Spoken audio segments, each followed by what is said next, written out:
Hello everyone, we're back once again with the Phoenix Wright Ace Attorney trilogy, and this time we are starting the third game. Not the first or second game, but the third game. The final one in the trilogy, and we're going to play it all the way through until it's done. Should be fun. Hopefully people get in the chat room fast so they can see the start. If they miss the start, you know, it'll be on YouTube. So, well, let's not do that. That's the second game. We played through all of this game. All the cases here. We played the second game. Played all the cases here. And now at long last, we start the third game. Phoenix Wright Ace Attorney Trials and Tribulations. Is there a fourth game? No. Alright. Anyway, hope everyone's ready. Hope everyone's excited. Let's start this thing. The first thing is episode 1, Turnabout Memories.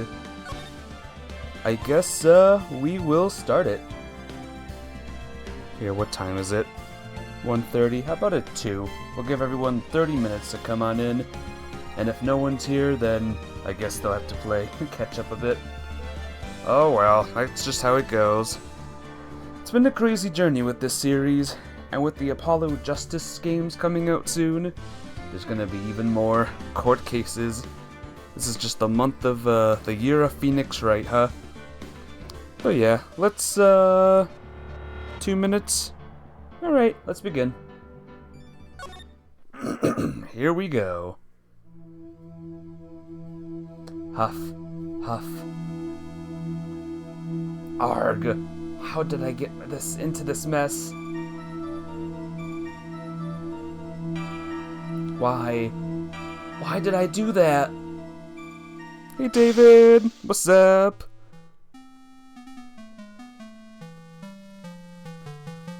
That girl, you shouldn't see her anymore. Hey, it's none of your business. I'm telling you for your sake, if you continue to see her, it's going to be bad news. You're lying. Just listen to me. There's something you need to know about that girl. Angel love, stop it! Don't talk about her like that. Good to see you today, too.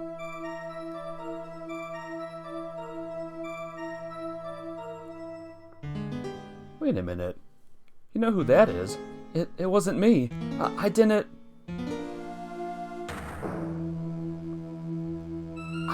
do it. You were watching your part 9 of Digimon. You should stay for this stream. 5 years earlier, Mia faced second trial.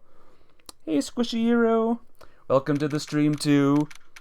You were just in time for game number 3. How's everyone doing today? It's good to see you all. Woo! It's finally time. I'm kind of nervous. Aw, hearing this music. This music tells me, like, things are getting serious, like we're in the end game. You know what I mean? Ahem! Oh, Mr. Grossberg, good morning. Hey, Mafia babe, you're back too. How you doing? How's life treating ya? Remember this guy? Ah, Mia, please calm yourself down. You're going to get yourself arrested for suspicious behavior, you know? What are you talking about? I am relaxed, Mr. Grossberg. Look at me. I'm relaxed. Just chillin', work was insane. Oh no. Hopefully good insane and not bad insane. You played Splatoon. I'm doing great. We're starting the third game. I'm so ready. Grumph. Let go of my lepples. You obviously haven't got the temperament to be a lawyer. I'm so sorry. It's just that I'm so nervous today. Oh, that's right. This is your first time in the big leagues, isn't it?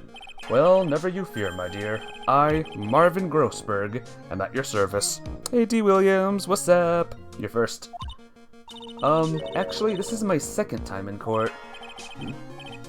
Still, you surprised me. What, with your earnest request last night? Let me handle this case, you suddenly said, and quite forcefully, too. I just found out yesterday about the case, I mean. What? And you've already learned all the relevant facts? Well, about that, you see, of course I have, I think. Oh dear. In any case, don't let your client see you are so nervous. You see that poor young man in the pink sweater over there? That's our client. What? Cough, cough, or cough, sniffle. Good morning there, everybody. Good morning. Try to keep smiling, Mia. I just want to say, I'll give it all I got. Yep, it'll be fine. No prob. Cough, achoo, achoo. Oh, what's wrong? Do you have a cold or something? Mr. Wright?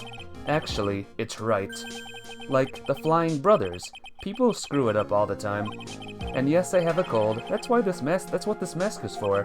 My doc says this way I won't give it to anyone else. Be kind to others, he says. Right, Mr. Wright, you have nothing to fear in court today. If you are truly innocent, I promise I will save you. But please let go of my shirt. Cough. That's right. He's the one on trial, not you. He's the one who should be nervous. You need to stay strong for your client, Mia. My name is Mia Fey. I'm still pretty new at this lawyer thing. The first time I appeared in court was a year ago. But that trial traumatized me so badly, I thought I'd never set foot in another courtroom. Oh no! I know. It's been 1 year since then, and, well, here I am again. But this time I'm going to win. For my client and for myself. So, Mia's back. This mission takes place in, the past, actually. This is when Mia first met Phoenix Wright. You're playing power washing sim? Good luck.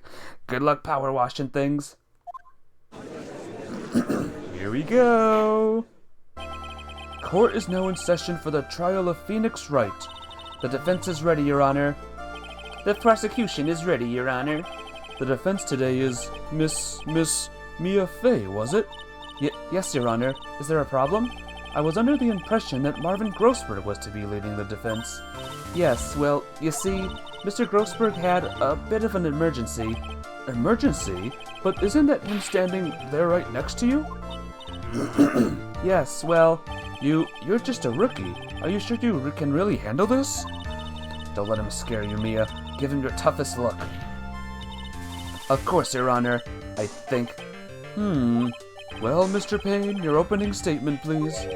Well. I can't believe a veteran like me has to spend his time babysitting a new defense lawyer. Don't worry, little girl. It will be all over soon. What's with that all about? What was that all about? Was he trying to trash talk me? Now then, I'd like to proceed with a summary of events on the day in question. The incident occurred on the campus of Ivy University. The murder victim was a student named Doug Swallow. He was a fourth-year student studying pharmacology. It sounds like he was a very bright young man. Yes, well, next we have a photo taken at the scene of the crime. Students discovered the scene shortly after the murder. They found the victim's body. I've been playing this game since 12. Oh my gosh. You must love that game, D. Williams. They found the victim's body, and the defendant, who had obviously bungled his getaway. Then they called the police. That certainly makes the defendant look very suspicious indeed. Very well. The court accepts this photo into the record of evidence. There we go. Crime photo 1. By the way, I can't quite tell the cause of death from this photo. Your reputation for sagacity is well earned, Your Honor. The truth is that this victim died a rather unusual death. An unusual death? What do you mean, Mr. Payne? Well, perhaps the defense would like to take this question. Huh? A simple question. I thought I might loosen you up a bit. I am a gentleman, if you will. A what? Stand up to him, Mia. Show him what you're made of. A perfect opportunity. Well, what is it? The cause. Go on. Please say you know at least this much. I'm so sorry. I didn't get a chance to read through the whole file. Groan. My hemorrhoids are beginning to act up. Now, see here. The details of this case are filed under the court record. But you knew that already, didn't you? Ah, the court record. I think I can see that by pressing the R button. All of the weapons we need can be found in the court record. Take a good, hard look at the data there and think carefully before you answer, my dear. Yes, sir. I'll do just that. I've got to stay calm. I can't let that prosecutor get the better of me. The court record. Okay, let's take a look. Just press the R button here. So let's see, guys. Date and time of death, 4/9 at 3 p.m. Cause of death was a fatal electric shock. Did Pika get him? And here's the crime scene photo. Oh dear, guys. Hey, Captain Chips. Hitting up the sax man, what do we do? Is that Mia? Yep. This case takes place 5 years in the past. I am Mia Fey, and the defendant is Phoenix Wright there. This guy is the one that is dead.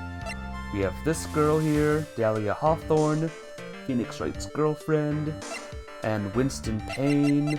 Marvin Grossberg is here. Yep, it's not Maya, it's Phoenix who's the first one up on the chopping block. Now then, will the attorney for the defense please answer the question, what was the cause of death? Electrocution, right? According to the court record, it was a fatal electric shock. In other words, electrocution. Electrocution? But how could such a thing happen? Did the murderer use some type of new super powerful stun gun, perhaps? The answer to that will become crystal clear as this trial proceeds, Your Honor. But before that, there is one more vital issue. What's that? Why, motive, of course. Apparently there was some bad blood between the victim and the defendant. Bad blood? What do you mean? Oopsie, I'm terribly sorry. You're the defense attorney, so you must know all about it. I shouldn't be stealing your spotlight like this. I really don't like this guy's smug attitude. He's got the Yakuza Punk's pompadour. He does. That's Winston Payne for you. He's one smooth operator, if you catch my drift. They don't call him the rookie killer for nothing, you know. Now then, let's hear from the defense. What was the source of the bad blood between the victim and the defendant? And this time, I would like to see some supporting evidence. Evidence? No need to get all worked up over this. As I said, all the weapons can be found in the court record. Find the evidence you need and then shove it into old Greybeard's face. Yes, sir, into old Greybeard's face. Mr. Grossberg, try to set a better example for the young lady. Mia, evidence isn't the only thing in the court record. People's profiles are as well. You can toggle between profiles and evidence with the R button, so be sure to go over it all. Now then, let's see what you've got. What was the cause of the bad blood between Phoenix Wright and the victim? Phoenix Wright's girlfriend dated Doug Swallow. I think it's her. Take that! The reason for the bad blood between the two of them was this woman here. Dahlia Hawthorne, is it? Very good, Miss Fay. You seem to have picked up on at least this much. This woman is the girlfriend of the defendant, Phoenix Wright. But up until about 8 months ago, she was with the victim, Mr. Swallow. Clearly she has some part to play in this story. He's done it again. Before the cross-examination starts, he's already got the judge thinking like he wants. Oh, I've read it wrong. Very well, Mr. Payne. Please call your first witness. If it pleases the court, the prosecution would like to call Mr. Phoenix Wright. What? The defendant himself? Well, Miss Fay? It's fine. After all, Mr. Wright is innocent, right? The defense has no objection. Very well. Wonder what happened to her. Which one? The girlfriend? The court calls Mr. Phoenix Wright to the witness stand. Witness, please state your name and occupation. Yes, my name is Phoenix Wright. My job is, well, right now I guess I'm a suspect.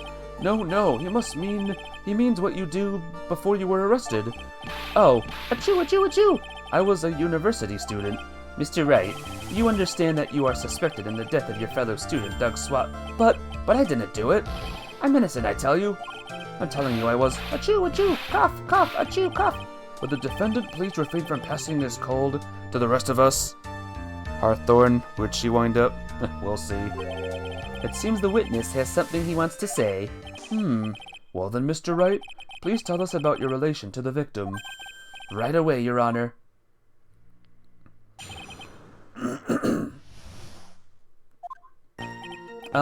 I admit I was there, but I'm not a killer. All I did was find his body.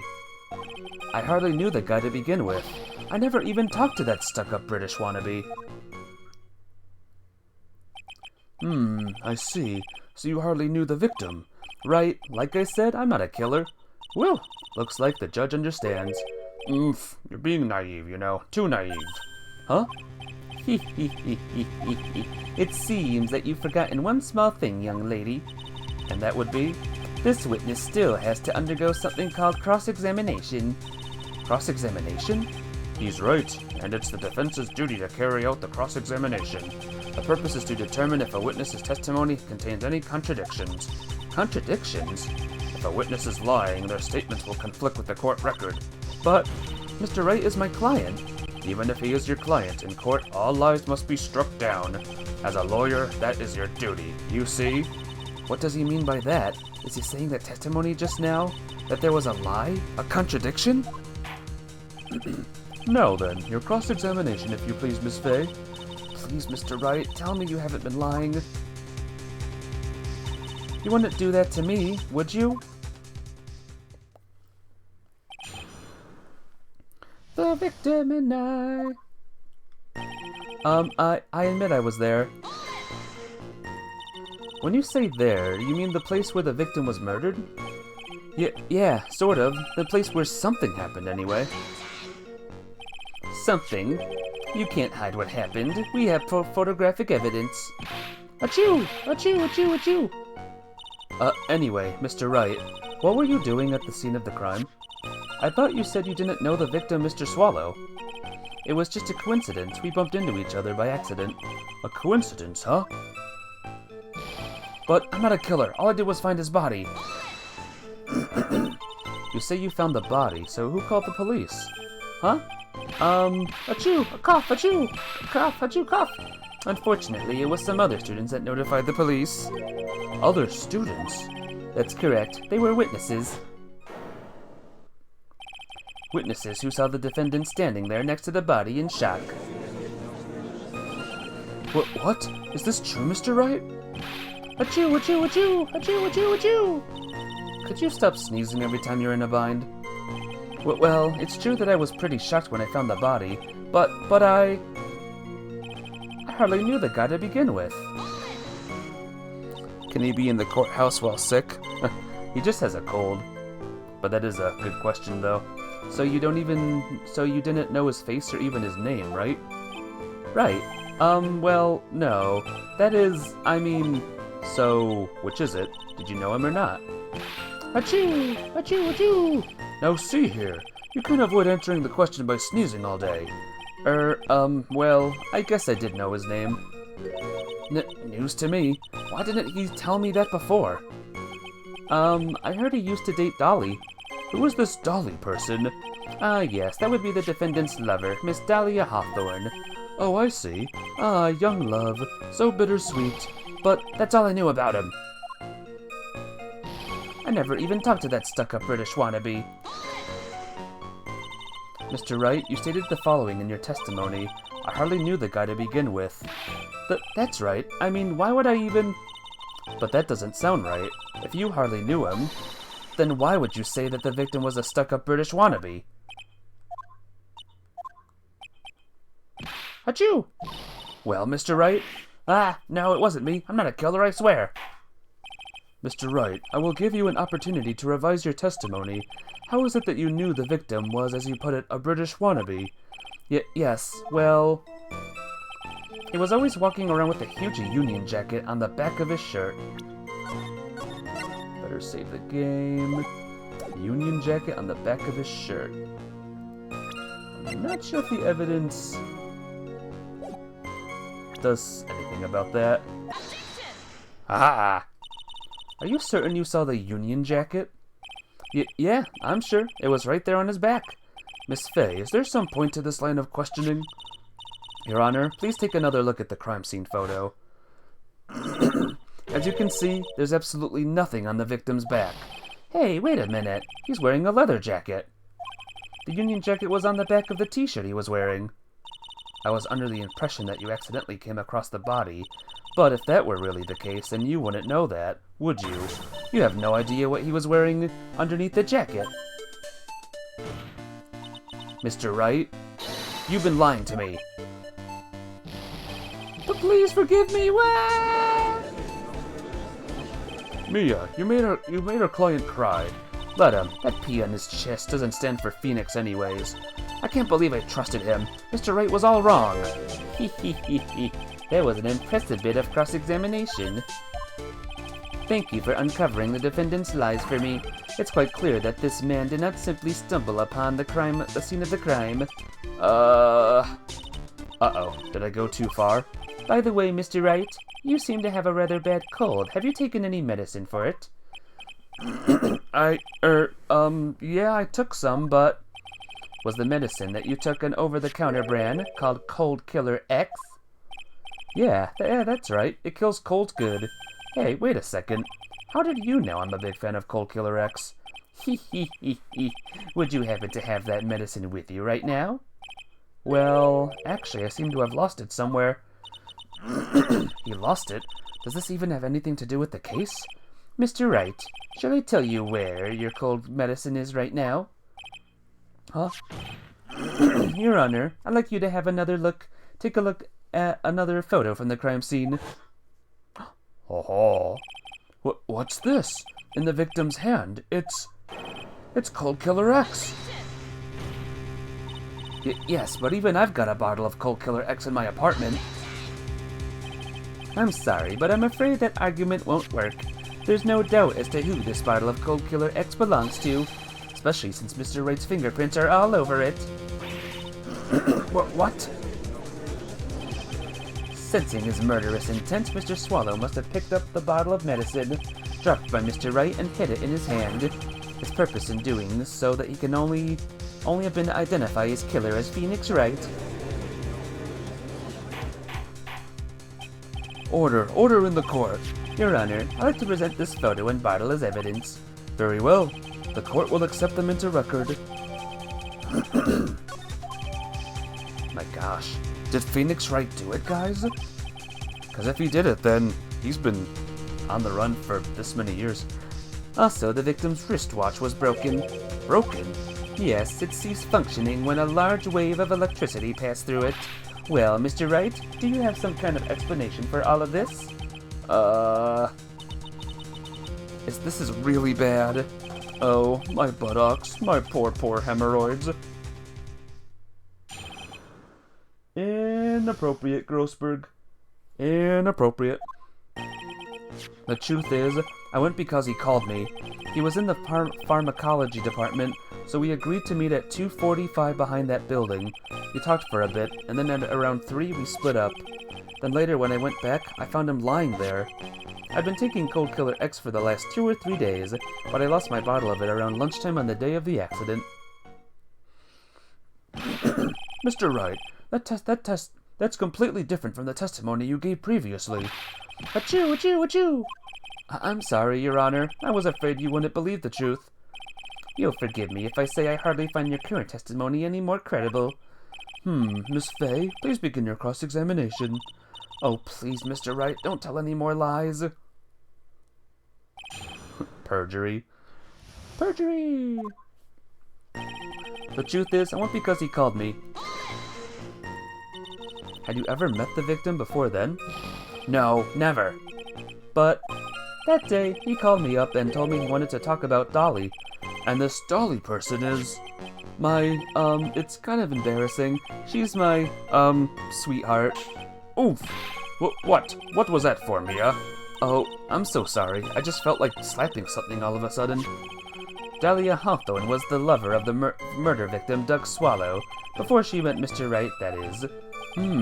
So it was one of those nasty love triangles, I see.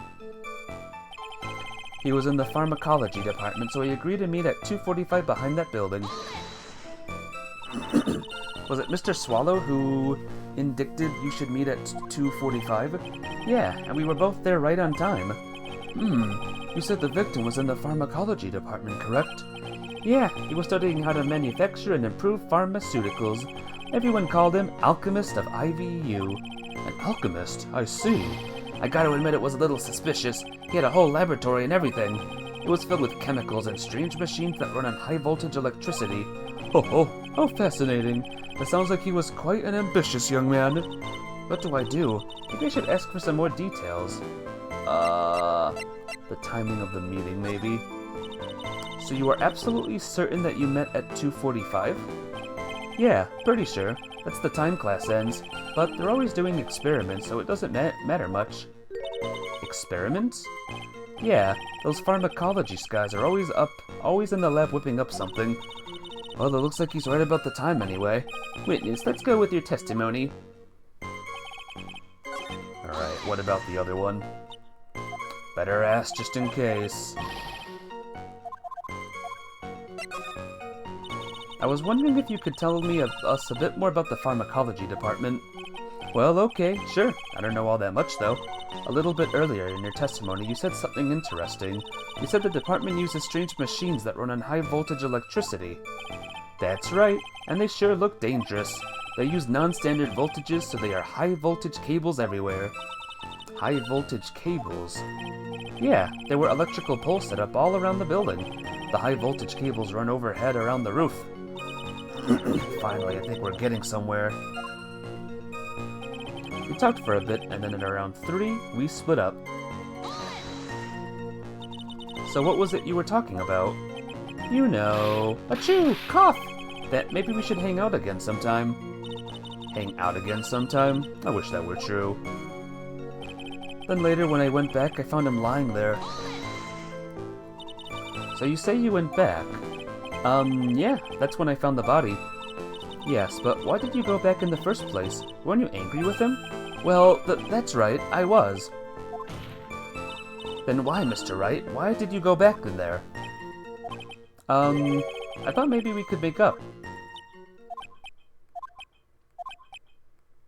Achoo! Achoo! Judging by the atmosphere, I'm pretty sure no one else is buying this. I've been taking Cold Killer X for the last 2 or 3 days. It's rather unusual to catch a cold this time of the year, isn't it? Yeah, I always get a little careless when the weather starts to warm up. I guess I shouldn't sleep with the window open this early in spring, huh? I suppose common sense is not always common. So, did anyone else know that you were taking cold medicine? Well, I always took one after meals, so I'm pretty sure all my friends knew about it. But I lost my bottle of it around lunchtime on the day of the accident. On the day of the incident, what did you do for lunch? Huh? What does that have to do with anything? You can never be too sure. I always eat with Dolly, just the 2 of us. Dolly's homemade lunches are just the greatest. Her mini omelets are magically delicious. Youch! Why did you punch me in the jaw? Oh, I'm so sorry. I just felt like hurting someone all of a sudden. I think that's enough for now.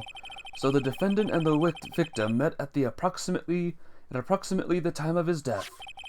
And then the defendant returned to the scene for some unknown reason. I'm not entirely convinced by his explanation about the medicine bottle earlier, either. Let me be frank here, Mr. Wright. Your testimony cannot be trusted. What do you mean? I knew it was too much work for a little girl. However, there is one mystery that still remains. There is, Your Honor? How the murder was carried out, of course. Just how was the victim electrocuted? I don't believe the murder weapon has been produced yet, correct? Well, that is... You are correct, Your Honor. So how exactly was Mr. Swallow killed? If I could somehow establish how it was done, maybe I could still come out of this mess smelling like a rose. Try it. Your Honor? Yes, Miss Fay? I believe that if we were to piece together everything we've heard up until now, we should be able to solve the mystery of how Mr. Swallow died. But that would be most impressive. Quite the brash statement coming from a rookie. But even a beginner like you must understand the basic rules of the court, yes? An attorney must be able to substantiate their arguments with evidence. Of course I know that. Actually, I had totally forgotten about that. Now then, Miss Faye, let me see what you've got. Show me how you believe the victim was electrocuted. It's in here. As for the cause of death, I'd say this picture captures it quite well. What? Well, there is nothing that even remotely resembles a murder weapon here. I'm afraid the defense is going to have to explain this in a bit more detail. Miss Faye, where exactly is this photo as the murder weapon? Well, Judge, have you seen the anime Another? He was stabbed in the neck with the pointy part of the umbrella. No, I'm joking. Well, naturally, it's right here. That's... What is that? A severed electrical cable, I believe, Your Honor. Remember the testimony we've heard? The machines the pharmacology students use in their experiments require high voltage, and because of that, there are special high voltage cables strung up everywhere. So then, the high voltage cable... Yes, the high voltage cable is the cause of death. That is the most likely explanation. That certainly sounds plausible. Well, Mr. Payne, what do you have to say about this? Well, I believe some praise is in order. Don't toy with me, old man. Now, the victim's cause of death may indeed have been a high voltage cable. However, I want you to think about what that really implies. The only one who had the opportunity to use the cable as a murder weapon was... the defendant. Achoo! That much is certainly true. Yes, and that's not all. We have proof. Irrefutable proof that will establish that Mr. Wright was the murderer. You do? Well, what is it? His fingerprints. Fingerprints? You mean that the defendant's fingerprints were on something besides the medicine bottle? Let's take another look at the crime scene photo.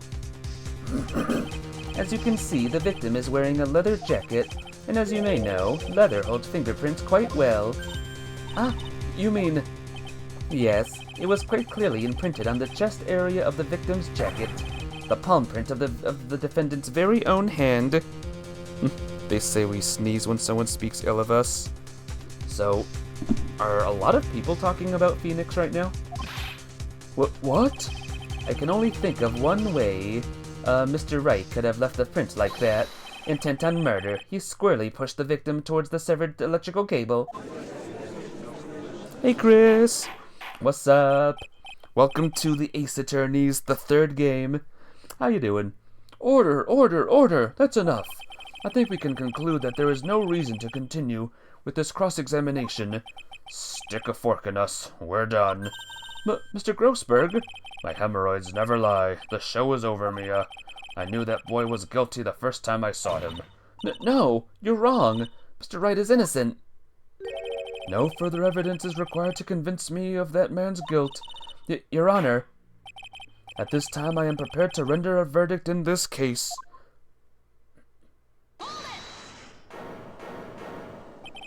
Do you have something further to add, Miss Faye? Is this what you want, Mr. Wright? You still haven't told us the truth, the whole truth. If you don't say something now, the judge is going to hand down his verdict. But I can't. I just can't say it. If I told you what really happened, then I'd be... It's okay, Mr. Wright. I'm your attorney. You can trust me. Miss Faye, no matter what it is you have to say, I believe in you and I'll represent you to the very end. You've already established the defendant's guilt. There's no further need for him to say anything. Cough, cough. Wait a minute. Mr. Wright, I'll tell you what really happened. But I've already told you, Mr. Wright, there's no need for further... Cough. I did it. I admit it. I pushed him. It's my fault. My fault that Doug Swallow is dead. Did Phoenix do something wrong? Yeah. That girl, you shouldn't see her anymore. Hey, it's none of your business. I'm telling you for your sake, if you continue to see her, it's going to be bad news. You're lying! Just listen to me. There's something you need to know about that girl. Stop it! Don't talk about her like that.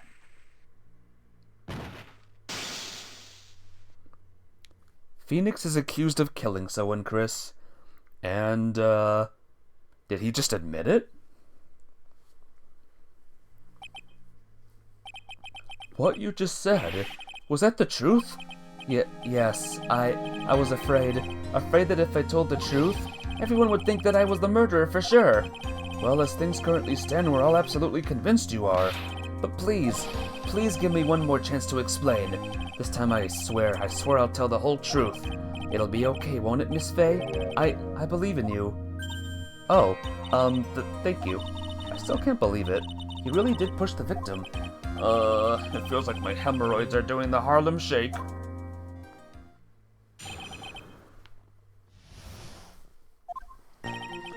That guy, he was talking bad about Dolly.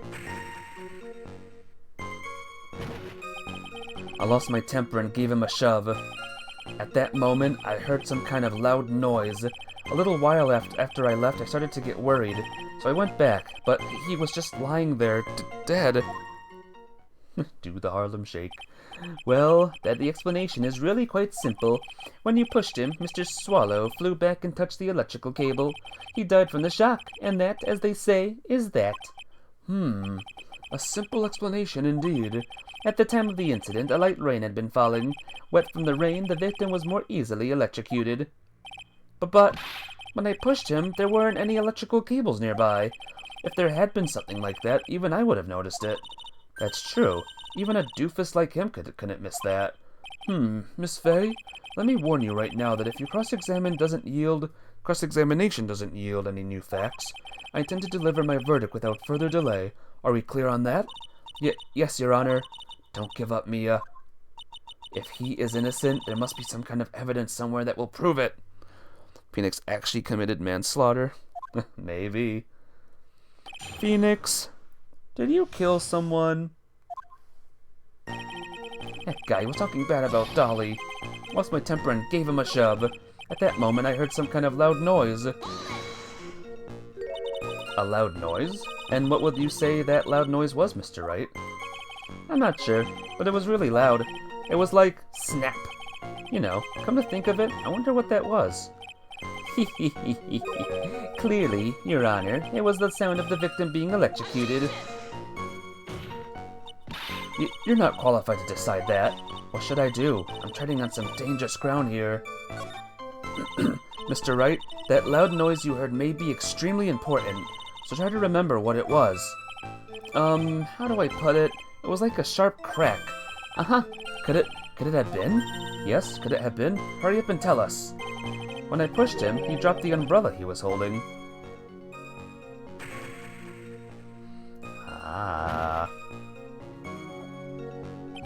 He fell right on top of it, and it broke. That was probably the noise I heard. An umbrella, huh?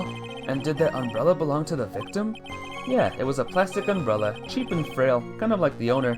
Then again, I wish I had any kind of umbrella. I was totally soaked to the bone. Miss Faye? What do you think? Is there something important in that testimony just now? Well... Yes. This is it, Mia. The new information you've been waiting for. Of course it's important. No, this cheap umbrella is more than important. It's vital. I want you to officially have it entered into the testimony. Heh, how perfectly fitting. Flimsy information for a flimsy lawyer. The court agrees to the defense's request. Witness, please add the bit about the cheap umbrella to your testimony. After I shoved him, he fell down on top of his cheap umbrella. He fell down on it, huh? And that's when he died? He fell down on it, and he died. But, look where it is. Huh. Why didn't you testify about the umbrella from the very beginning? Come on, if I had mentioned that, I wouldn't have been able to counter the prosecution's arguments earlier. What do you mean by that? Take another look at the crime scene photo. According to Mr. Wright, the victim fell on top of his umbrella. However, if you look closely, the umbrella is nowhere near the victim. Actually, it's by the electrical pole. You're absolutely right. The conclusion here is obvious. After the defendant left, the victim moved from where he fell. In other words, after he was pushed by the defendant, Mr. Swallow was still alive. No! Order, order, order! The victim, he moved? Mr. Payne, the umbrella in this photo, where is it now? Well, it was collected by the police at the crime scene. I want it presented as evidence immediately. Cool. But the umbrella could have simply been blown there by the wind. According to the testimony, the victim fell on top of the umbrella. There's simply no way it could have been blown there by the wind. But I know this matter of the umbrella seems relatively trivial, but as long as the smallest doubt remains, I cannot render final judgment. No!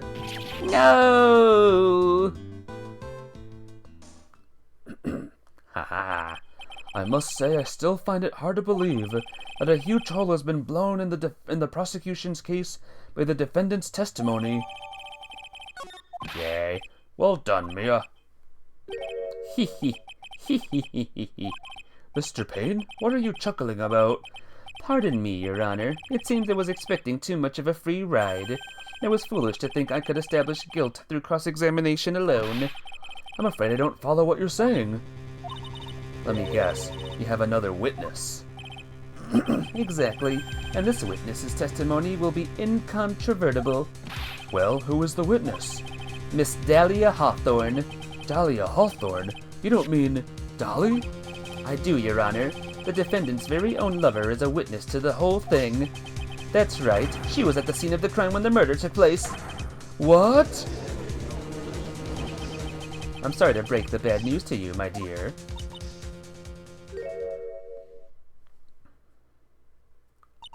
Bad news? You couldn't be more wrong. Actually, I've been waiting for this. You can't be serious. Mia, what do you mean by that? I think this is a good point for us to stop at. Court will now enter a 20-minute recess. Afterwards, we will listen to the testimony of Miss Dahlia Hawthorne.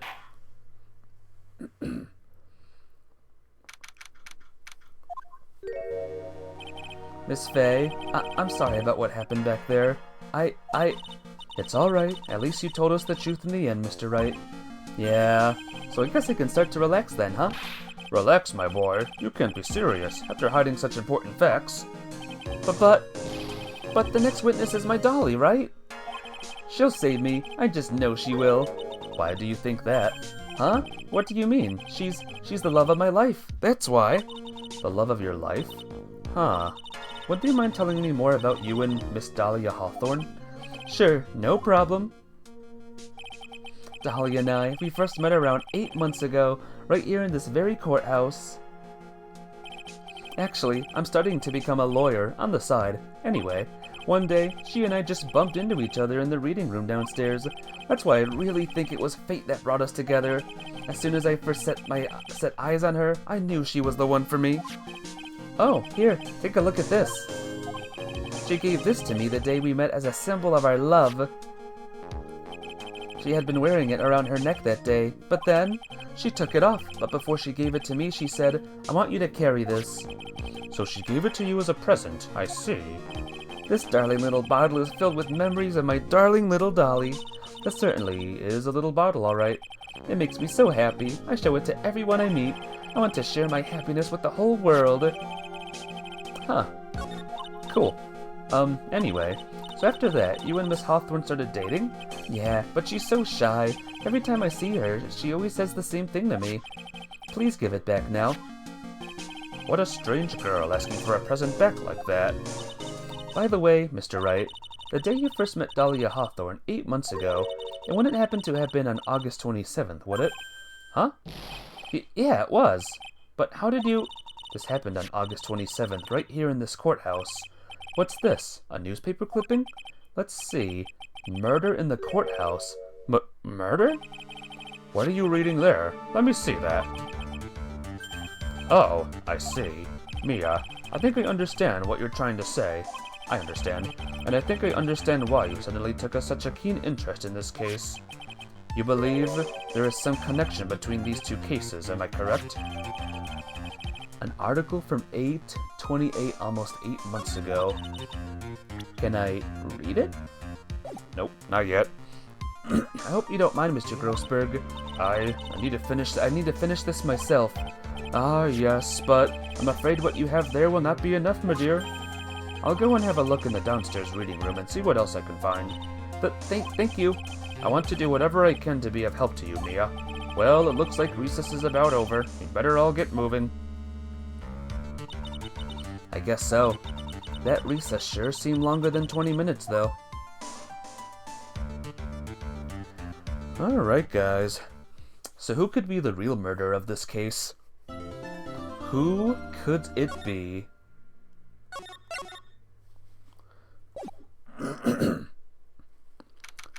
You think it's Dahlia? You haven't even seen her yet. Why are you judging her already? God. Anyway, let's continue. Court will now reconvene. The nerdy guy? Oh, you think it's Winston Payne? Could be him. He's very suspicious. Mr. Payne, please call your witness. This next person is someone who witnessed the crime as it happened. The prosecution calls Miss Dahlia Hawthorne to the stand. Oh. Oh my. Oh my goodness. Making assumptions. We'll see. What is with the stiff silence? In my long career as a judge, I have been deceived by many witnesses. It's my job to doubt, to take no one at their word. But in your case, I must admit that you radiate a glow of complete sincerity. I can't believe he actually said that. Oh, now then, witness, could you please state your full name? Don't worry, sweetie. There's no need to be nervous. If anyone says anything rude, you can be sure I'll cut them right down to size. The judge got rizzed? Maybe. And I will bash them with my gavel. I love how they look straight at me when they say that.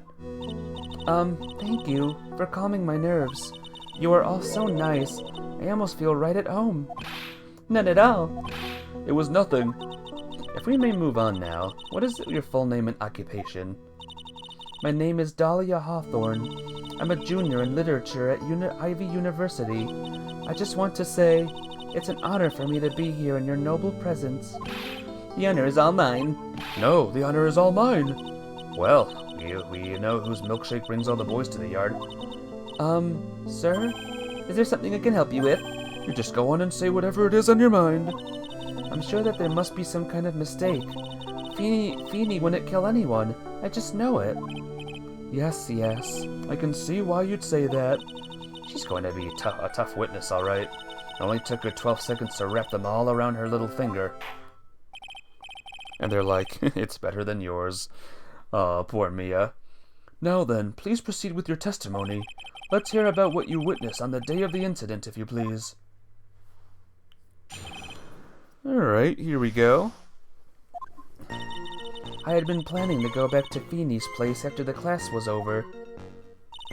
Feeny and Dougie, they were talking behind the building. Then, suddenly, Dougie got all wobbly and just collapsed. That's when Feeny noticed that I was there. I went to go and find some other students and they called the authorities. I don't know what to say. According to you, Miss Hawthorne, the defendant didn't do anything wrong. Young lady, as old as I am, even I recall how hot the flames of young passion can burn. Nevertheless, it is my job to discover the truth. Please, tell us the truth. But I would never... That's more than enough, witness. I won't allow this to continue. What do you mean by that? Please, just let me proceed with my cross-examination, Your Honor. I, for one, don't plan to win my case on a bunch of paper-thin lies. Tee-hee, you haven't changed a bit, Mia Fey. What's this? So, you two are acquainted? Yes, we've met before, once. In any case, Miss Fey, the floor is all yours. It's good to see you again, Madame Fey. Madame? I'm no one's grandma yet, girlie. what I witnessed. I had been planning to go back to Feeney's place after class was over. Feeny and Dougie, they were talking behind the building. So who is this Dougie person? Oh, I'm sorry. Doug Swallow. We were dating until about 8 months ago. So what were Mr. Swallow and Mr. Wright talking about anyway? How could you be so mean? I would never eavesdrop. I wasn't raised to be so rude and unrefined. That's right, Miss Fay. Don't drag the witness down to your level. Why am I being demonized here? Please go on. What did you see next? Then suddenly, Dougie got all wobbly and just collapsed. Are you saying that the victim just collapsed on his own? Yes. In other words, the defendant never touched the victim, is that right? I was watching the whole time. Feeny never did a thing to Dougie. If I press her for no good reason, I know the judge will get angry with me. So what should I do about her testimony just now? I'm gonna save and show contradiction. Feeble lies are not very becoming, Miss Hawthorne, so let's drop them, shall we? What? I would never. Miss Fay, I will not allow you to badger this witness. I believe the defense is engaging in a fishing expedition. That is, she has no supporting... But please don't glare at me like that. I'm just doing my job. Now then, Miss Hawthorne. The defendant's palm print was found on Mr. Swallow's leather jacket. It has already been shown that Mr. Wright did, in fact, push the victim. What? There's no need to try to cover for the defendant. It would be much better if you came out and told us the whole truth. There's nothing to worry about, young lady. Just tell us everything that you saw. Yes, Your Honor, I will. If you don't mind, I'd like to revise my testimony. Looks like we're finally getting somewhere. Actually, I didn't see the moment he pushed Dougie. It didn't look like they were fighting, and I didn't hear anything unusual either.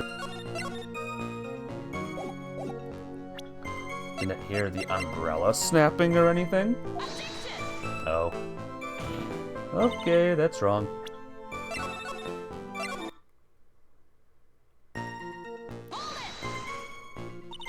So then, what did it look like they were doing to you? I thought they were having a nice, friendly afternoon conversation. Oh, give me a break. That's why I really wasn't watching them all that closely. Did you notice anything out of the ordinary at all? No, nothing at all, Mr. Judge. Oh, I like the sound of that, Mr. Judge. Now then, please proceed with your testimony. You think it would be here? Once again, guys, the more we get into these games, the more I forget. Oh, it's Phoenix's testimony. The victim fell on top of his umbrella. There was a loud snap. You say you didn't hear anything unusual, is that correct? Yes, that's why I was very relaxed looking at the scenery around me. That's nice, but I did find that just a little odd. I have here the testimony of your boyfriend, Mr. Phoenix Wright, and he clearly testified to the effect that when he pushed the victim, he heard a sharp, loud noise. He said that? If you were really that close to the two of them, why didn't you hear this noise as well? This game is so good. It is, Chris. It's the best. And we're only on the first case, too. Well, maybe the noise just wasn't all that memorable. But according to Mr. Wright's testimony, it was a sharp noise like a snap. There's no way a noise like that could fail to make an impression. Ack!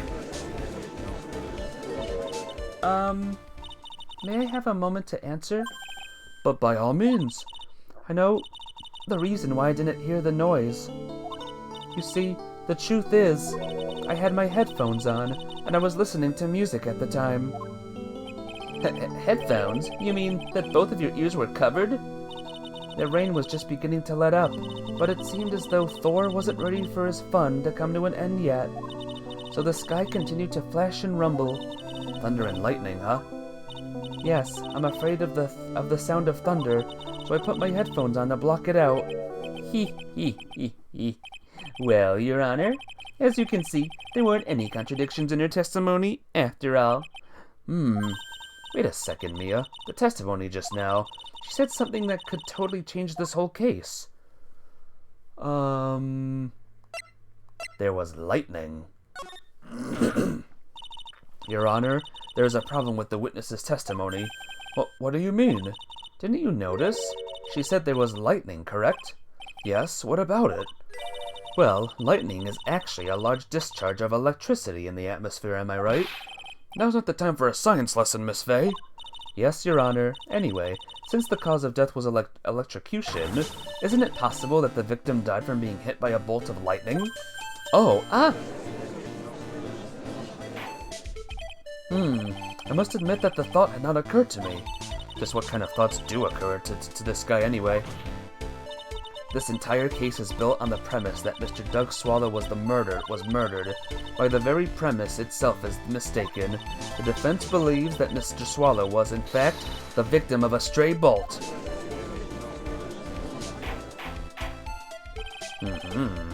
It appears the defense may be onto something.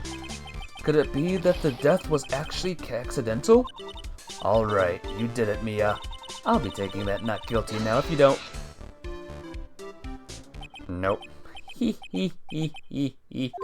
I'm hurt that you have such a low opinion of me, Miss Fay. Huh? I'm not a fool, you know. The prosecution has done its research, Your Honor. We found that there were no lightning strikes on the day of that location. What? What's more, we have evidence that the electrical cables is definitely linked to this case. Evidence, Mr. Payne? Well, what is this evidence? This affidavit. And who is this affidavit from? The pharmacology students who were conducting experiments in their labs that day. Allow me to read out the testimony of the pharmacology students. All equipment in the labs lost power all of a sudden at around 3 p.m. that day. Was it a blackout? All of the lab's equipment runs on high voltage, Your Honor. So you're saying the equipment was lost power because... Precisely. They lost power because of the severed electrical cable.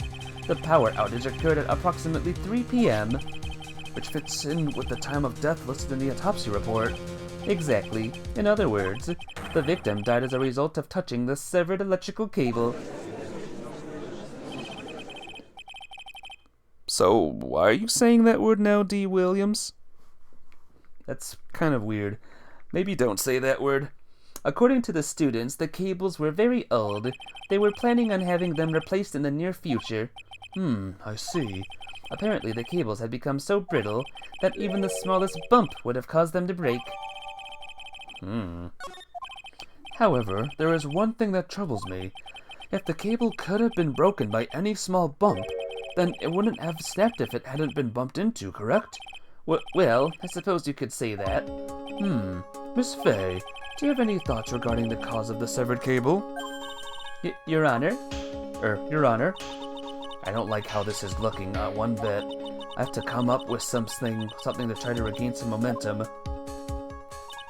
If it pleases the court, the defense would like to state its opinion. Doesn't that contradict what the lady just said? What? Mia said what thought went to this guy's mind.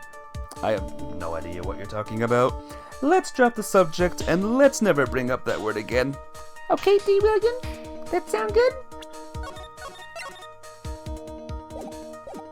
Let's hear it. Who or what was that caused this cable to break? I think it was... Phoenix Wright! Your Honor, please think back to Mr. Wright's testimony. The defendant's testimony? He said that after he pushed the victim, he heard a loud, sharp noise. The loud thunder, never existed. I don't remember. Now, this happened at around 3 p.m., correct? Yes, that sounds right.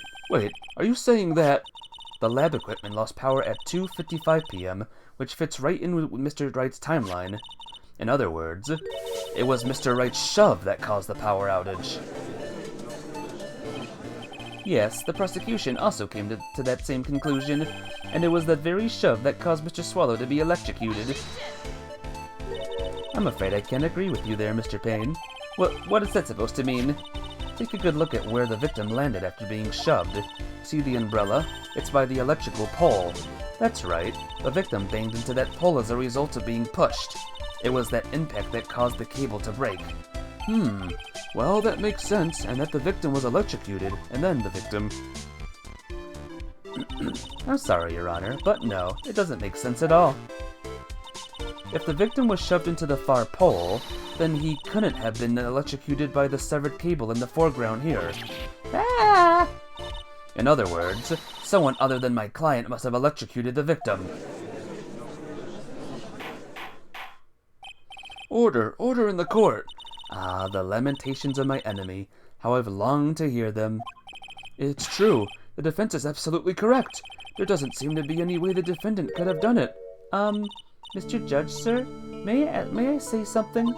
The Madam Attorney's explanation, she said it's some things that are a little different than I remember them. What the? Please, just once more. May I please testify one last time? Please, Mr. Judge? Of course it's alright. Just go right ahead and give your new testimony. This is it. She's finally starting to show her true colors. I don't know, she's been sweet and cute this whole time. Let's see if we can uncute her. The truth is, Feeney pushed him twice. The first time was into the electrical pole. That's when the cable broke. Then Dougie tried his best to run away from him, but Feeney caught up and crashed into him from behind. The cable snapping and Dougie being electrocuted, it all occurred in less than a minute. So after being shoved, the victim got up and tried to run away. And that is when the defendant pushed him for the second time. I'm so sorry, Feeney, but I just have to tell the truth. Am I doing the right thing? Am I, Mr. Judge? Of course you are, my dear. As painful as it may seem, you are. Now then, Miss Fay, you may proceed with your cross-examination. It all occurred in less than a minute, huh? Is that possible?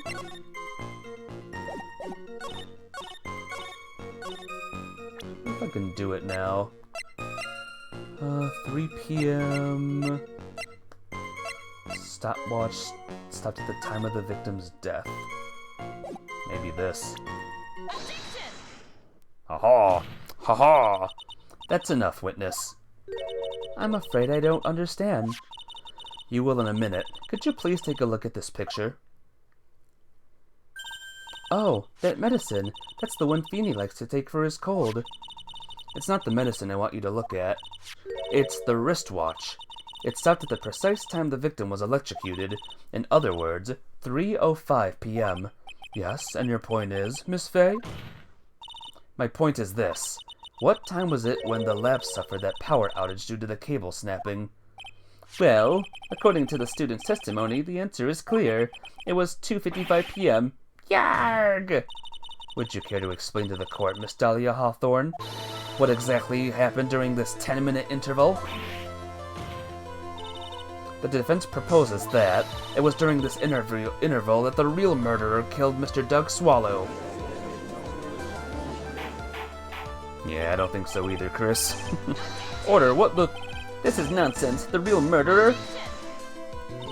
Even you can't deny that the time between the cable breaking and the electrocution are completely unaccounted for. And who was it? Who else are you saying could have done it? There's only one person who could have murdered Mr. Swallow. Only after my client had left the scene was there a window of opportunity for the real killer. Miss Fay, is the defense ready to indict someone as this real killer? It's finally time. This is the moment I've been waiting for. Yes, Your Honor, we are ready. Very well. But remember, if you accuse the wrong person, you will be penalized. Think very carefully before you speak, Miss Fay. Now then, Miss Fay, let's have it. Who was the real killer? Who do you think, guys? I think the real killer is... Marvin Grossberg. No, I think it's her. It can only have been you, Dahlia Hawthorne. What? How can you? The defense is grasping at straws. 10 minutes passed between the time the cable broke and the time of the electrocution. What exactly were you doing that whole time, Miss Hawthorne? You really listening to some music while cheering them both on as they fought? I find it hard to believe that you didn't lift a finger to stop the men dearest to you. Order! Miss Fay! What? I mean, why? That is to say... Miss Hawthorne, I believe you did witness the two men fighting on that day. However, after Mr. Wright pushed the victim and subsequently left the scene, it was you who pushed Mr. Swallow to his death by your very own hands. Ah! How can you say something so mean, Madame Fay? I didn't do anything. Miss Fay, this is a very serious charge you are... Wait a minute. Your Honor? But please, I have something I want to say. Achoo! You? What is it? Please strike everything the defense said just now from the record. What the? Are you staffed? You're totally wrong, Miss Fay. Dolly, she couldn't do something like that. Mr. Wright, get back in your seat. Bailiff, grab that man. Arg! Achoo! Leave me Dolly alone. Achoo, cough. That boy. He's gotten himself in way over his head. Oh, Mr. Grossberg, you're back. Seems I've arrived in just the nick of time. I found the police report on that incident in your newspaper clipping. Thank you so much. This is exactly what I was hoping for. You'd better take a good look at it.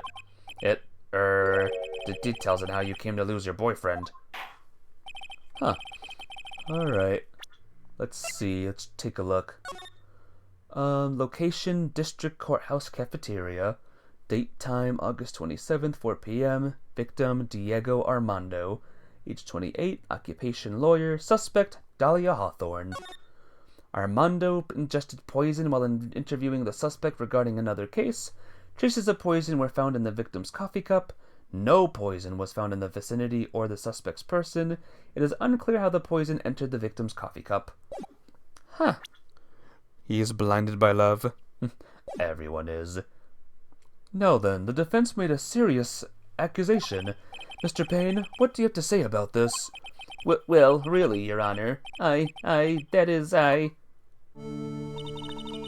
Might interrupt for you for just a moment, Mr. Prosecutor. Don't you worry, my dear. I have the situation well in hand. Sniffle. That is, go right ahead. Madame Fay, are you seriously accusing me of killing my sweet Dougie? Yes, I am. Not only am I saying you murdered Doug Swallow, but you also tried to pin the whole thing on your current lover, Phoenix Wright. I told you that you should let me handle this.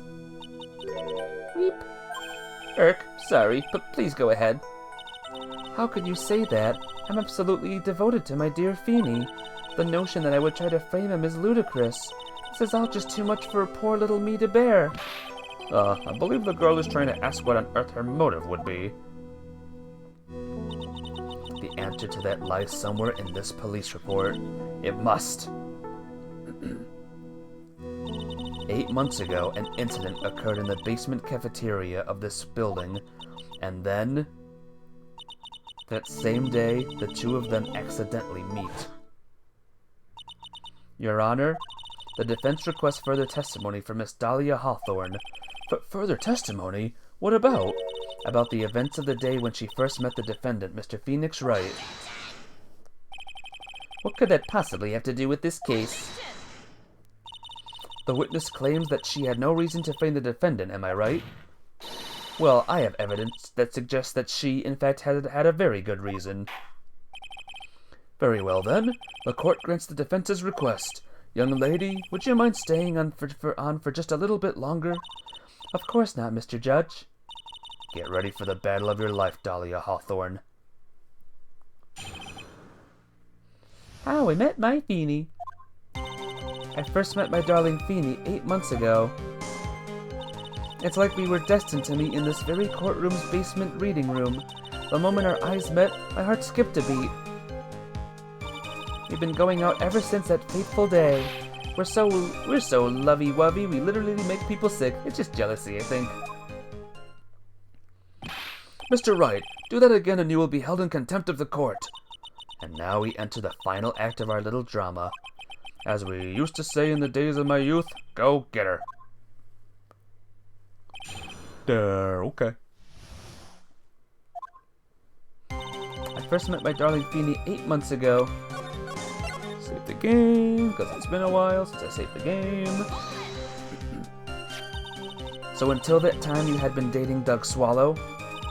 Yes, I'm a real fool, I know. Letting my emotions change so quickly. I'm ashamed of myself. No, not at all. Look at me. I'm infamous for changing my mind.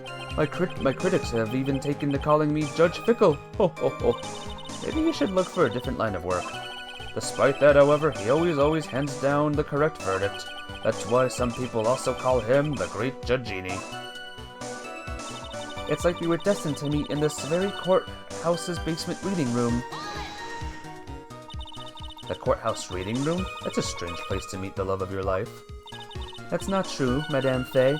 After all, Feeny was not only an art student, but he was also planning on becoming a lawyer. I'm not talking about him, I'm talking about you, Miss Hawthorne. What was a literature student like you doing in a courthouse reading room? This line of questioning is a waste of time. It has nothing to do with our murder case.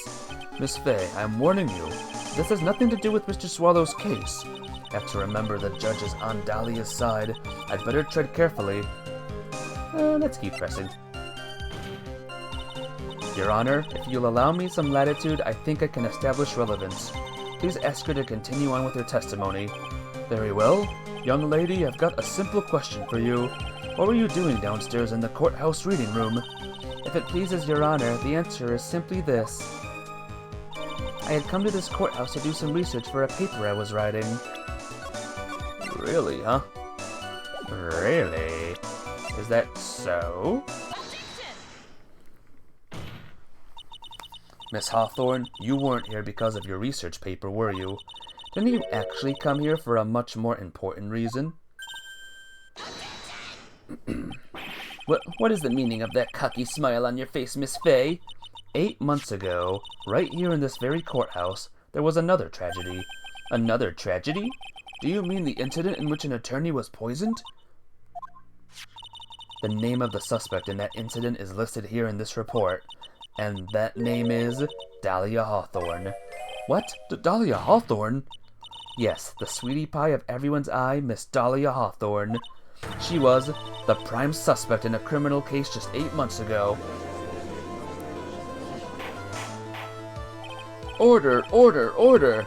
This is unbelievable. It's true then. The loveliest rose can hide the cruelest thorn. Miss Fay, that's not fair. You can't slander my witness with an unrelated case. I, Winston Payne, will not allow it. Mr. Prosecutor, I believe I was speaking. But pardon me. Go right ahead. It's true that, about 8 months ago, the police expressed some interest in me. Expressed some interest, huh? Mr. Judge, sir, I know I'm under oath, so I'll tell you the absolute truth. I did not commit the crime that occurred during that incident 8 months ago. I see. Okay, I've tied the two crimes together. Now I've just got to stay on the offensive. Well done, Mia. Oh, you really lit a fire in my heart and my buttocks. I can hardly tell which is more inflamed, my spirit or my hemorrhoids. Haha, gross.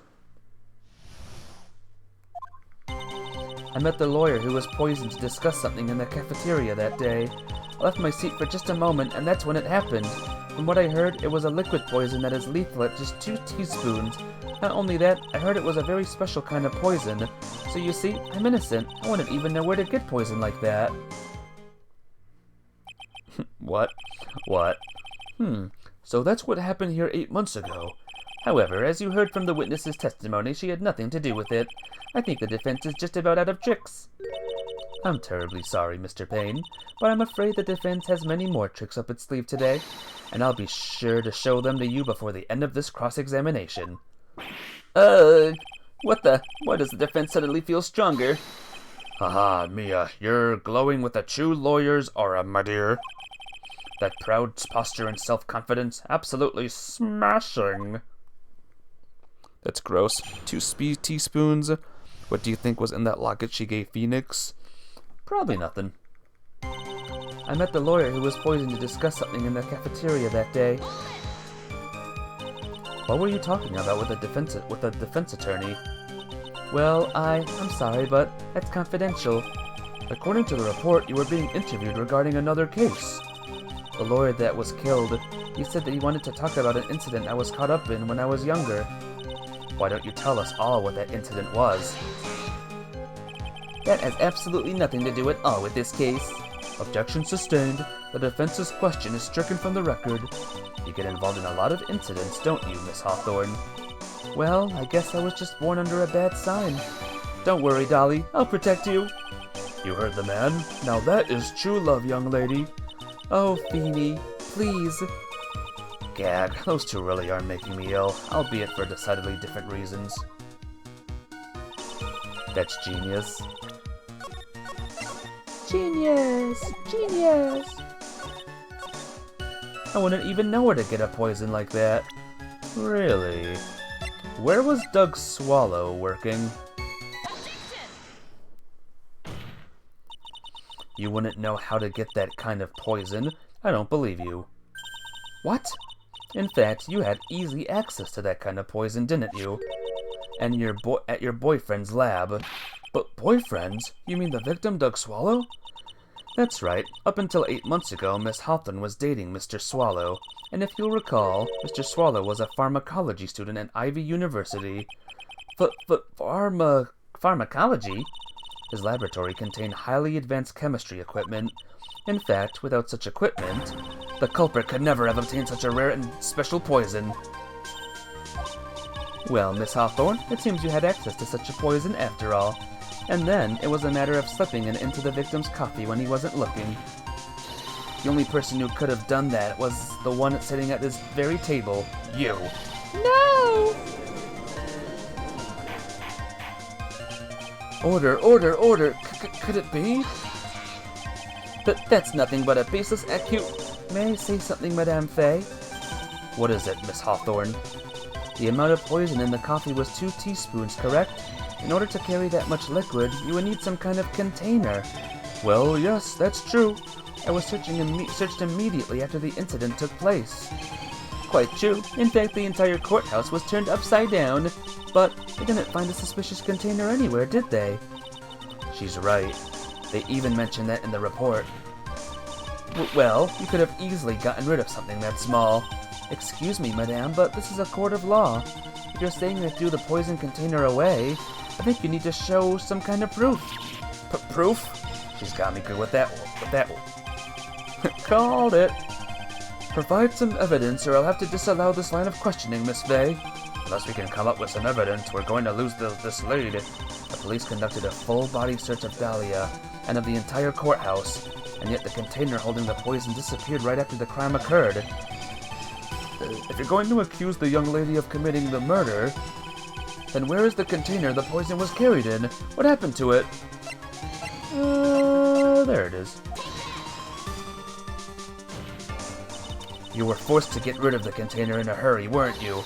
And that's why you passed it on to someone that had nothing to do with the case. Someone that you knew wouldn't be searched. Who is this person? Mr. Phoenix Wright, of course. So the defendant was this witness's accomplice? Of course not. She gave the poison to him, disguised as a present. What? But that's...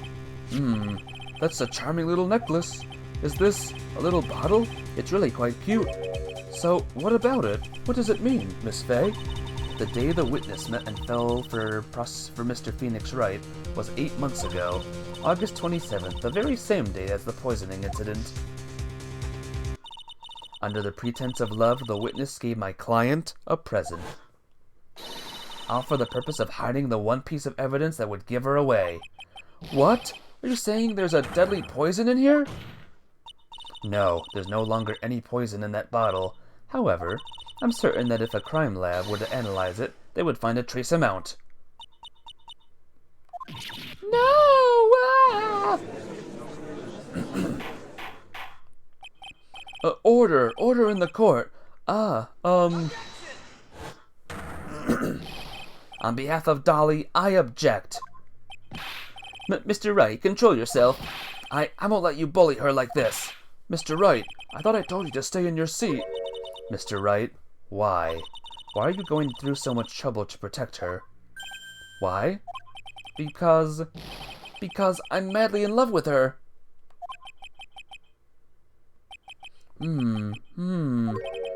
Madly in love? I haven't heard anyone say that in a long time. Mr. Wright, have you ever thought about this? Why exactly would a woman like Dahlia Hawthorne want to date you anyway? Well, I guess you must be madly in love with me too.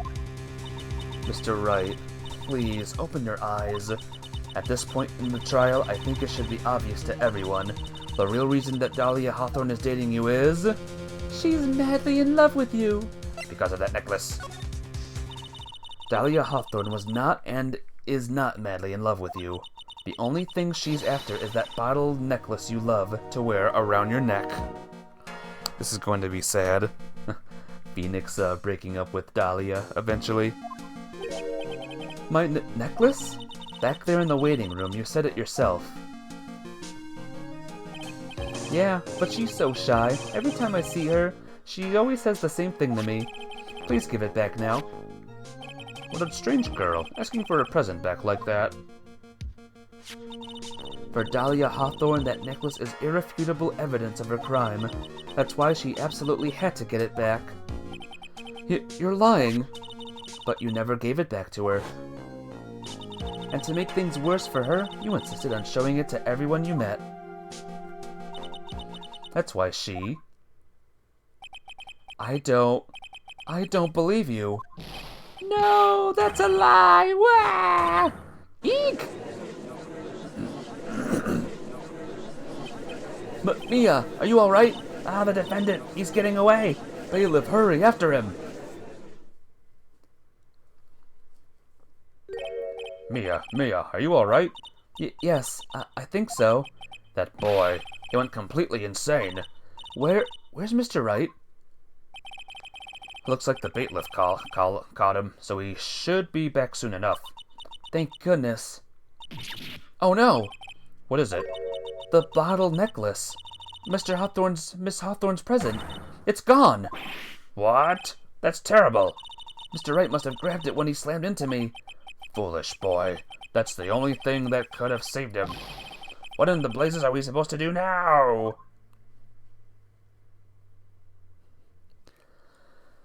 Yeah, this case is already crazy, guys. This is only the first case, too. Mr. Wright, this sort of behavior is unprecedented in the history of this court. I'm sorry. I'm afraid that your apology is not enough. Mr. Wright, what did you do with the bottle necklace? Forgive me. I'm sorry. It's okay. Just give back the necklace. I ate it. You what? You ate it? It was too big to swallow, so I had to chew it into little bits first, but yeah. What the? What? What is he doing now? Well, Phoenix is dead, guys. Your Honor, you've got to stop this trial. Mr. Wright, are you feeling okay? Does your stomach hurt? That bottle you swallowed may have some poison left in it. It seems the defendant has proven the prosecution's case for us. Clearly that bottle did not contain a deadly poison. How can you be so sure? I think that's obvious. As you can see, the defendant is still very much alive. As for the poison, more like a fledgling defense attorney's overactive imagination. So it would seem... How did this idiot get a law degree? That's a good question. Aren't glass shards deadly? Yeah, I don't know. I don't know how he's alive at this point. Maybe they're plastic glass? I don't know. Maybe it was candy. No, there must be some mistake. The bottle must not have had any poison left in it. Either that or the poison must have lost its potency. There. It's all right, rookie. Trusting your client is the most noble thing a defense attorney can do, and it's heartwarming to see that you place this much faith in Mr. Wright. But that's how it is for us on the prosecution side, too. For example, I would trust the witness, Miss Hawthorne, with my very life. Which is why I can state that your assessment of her is completely wrong. That's enough. Unfortunately, Miss Fay, I cannot accept your explanation of the events. But why? This may be impossible for a beginner like you to understand, but in a court of law, evidence is everything. Even after I prove so much, is she going to get away with everything? Well, now that the suspicion surrounding Miss Hawthorne has been cleared up, I would like to proceed with the trial. Oh! Mr. Wright? I'm sorry, Miss Fay. It totally slipped my mind. I'm really, really sorry. I know you believed in me, and I feel like I really let you down. Mr. Wright, what are you trying to say? There's something I forgot to tell you. What is it? That day, the day I met Dog Swallow?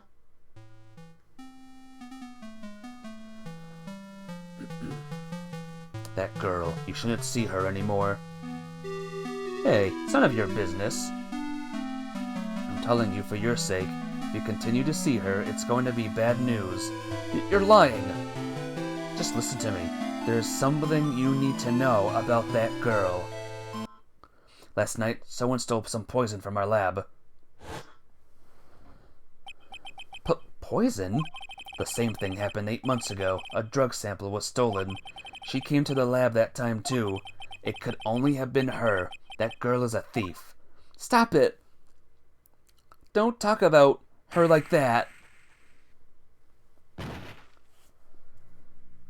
Ha ha. Is it true? Did he really say that? Then that's ridiculous. There's one more thing. After I pushed him that day, I got worried and came back to have a look. Oh, and she was there. Dolly was right there. She was crouched down next to him. What? She told me not to ever tell anyone about it, but I'm sorry, Dolly. Your Honor, the defendant is... Miss Fay, you tell them. Dolly didn't do it. She's innocent. So Dahlia stole poison 8 months ago too, huh? If you put that together with Mr. Wright's testimony, then there's only one possible conclusion. The defense believes that Miss Dahlia Hawthorne stole some poison on the night before she killed Doug Swallow. The night before? Naturally, her motive for stealing it was to kill someone. Miss Fay, if you're so certain of your theory, then let me ask you this. Mia, this is your last chance. Think carefully now. There's something that she desperately wanted to get back. Therefore, exactly who was Miss Dahlia Hawthorne's planning to kill? Well, she was planning to kill Doug Swallow, right? Because he's the dead person? No. She was trying to kill... There was only one person that was standing squarely in Miss Dahlia Hawthorne's way, and that person was... Mr. Phoenix Wright. Me? It's preposterous. After all, it was Doug Swallow that was murdered. Well, it's true that that's how things worked out, but let's remember that Mr. Swallow died of electrocution, not poison. The person that Miss Hawthorne was planning to poison was in fact... you, Phoenix Wright. There's no one else that it could be. But how can that be? I thought Mr. Wright and Miss Hawthorne were in love.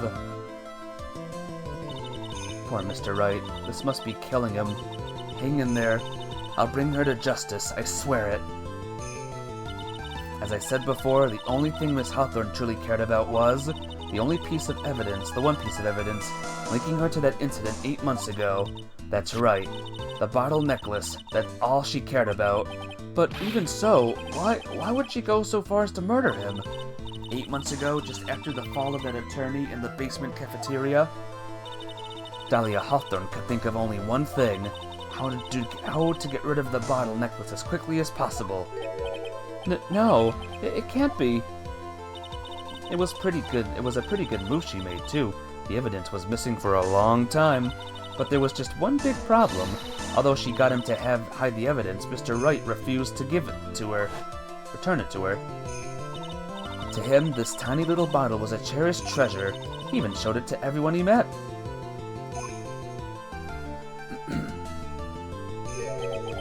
You mean that's why she tried to kill Mr. Wright? Correct, Your Honor. It was to retrieve that piece of evidence. That can't be true! Feeny, what a joke you are. Ho ho. Honestly, how can any woman ever count on you for anything? I even told you time and time again to keep your trap shut about me and that necklace. You disgust me. I know, poor Phoenix. Miss Hawthorne? It appears that we're nearing the end of this trial. Fine. I can tell you plan on making me into a criminal no matter what I say. You are a criminal, Miss Hawthorne. We'll see about that. But first, where's your evidence? It seems your sniveling little crybaby of a client has eaten this bottle as a snack. Irk. Well, Hey, old man, are you senile or something? Why don't you say something instead of sitting there with that dumb look on your face? Miss Hawthorne, what's happened to you? Are you really that shocked? Or do you prefer me this way, Mr. Judge? With absolutely no proof, you treat a voluntary witness like she's a mass murderer. Well, I have nothing more to say. I'll be heading home now if you don't mind. But we're not finished. Fine, then ask this nasty old hag to finish up already.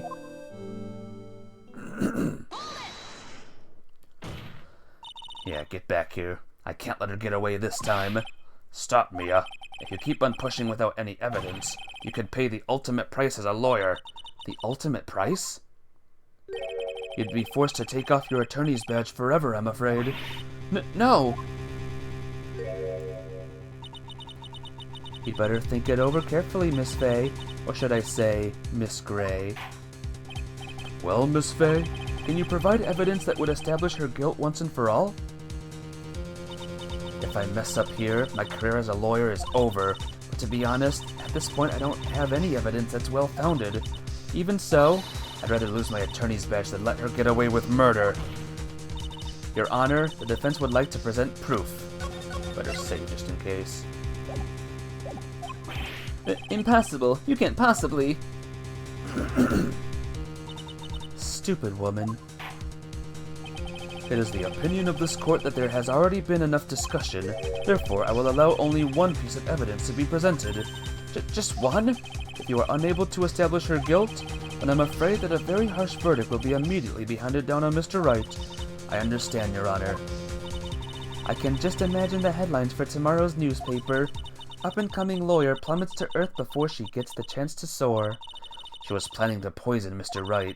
If that's the case, then the poison was probably in there. Well then, Miss Fay, please present your evidence. Show to this court irrefutable proof that Miss Hawthorne was planning to poison Mr. Wright. How about...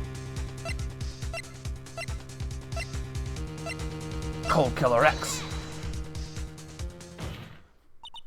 Here it is, Your Honor. The evidence that will prove her guilt once and for all. Cold Killer X? Phoenix Wright's beloved cold medicine. He. Does our rookie defense attorney have a bit of a cold? If I did, I still wouldn't take this cold medicine. After all, it's been poisoned. What? Remember what the defendant said in his testimony? But I lost my bottle of it around lunchtime on the day of the accident. I always eat with Dolly, just the two of us. She was the one who took his bottle of Cold Killer X. Then she poisoned it, knowing that Mr. Wright was going to take some. Now you're really grasping at straws. After all, it was the victim, Doug Swallow, that was holding the medicine. I would like the court to recall the crime that occurred here 8 months ago. Where did Miss Hawthorne hide the evidence? Huh? What are you talking about? 8 months ago, the poison was hidden in her bottle necklace. which she then gave to someone else for safekeeping. Someone she had accidentally ran into in the reading room, my client Mr. Phoenix Wright. Yes, that's right, she did the same thing this time as well. After shoving the victim, Mr. Phoenix Wright left the scene of the crime. That is when the murderer, Delia Hawthorne, appeared. With her, she was carrying the poisoned bottle of Cold Killer X. This, of course, was so she could carry out her plan to murder Mr. Wright. I believe she did testify that she was going to meet with the defendant. Yes, and she heard and saw everything that happened at the scene of the crime, including what the defendant and victim were arguing about and the cut electrical cable. That's when she realized, I can't allow Doug Swallow to live. Bold move. I know, right? She used the severed electrical cable to silence him forever. Unfortunately for her, this is when the problem occurred. Mr. Wright, who she thought had left the scene, came back to check on the victim, and on top of that, because of the power outage, some students showed up as well. It's hardly any wonder that she was, as she put it, in a state of panic. Recall that she was carrying that bottle of poison cold medicine. She must have thought, what if they searched me like they did 8 months ago? 8 months ago? Yes, she disposed of the evidence exactly the same way as she did back then. She had someone else hold it, in this case, Doug Swallow. So, is it over, guys? Did I win? Did we get her?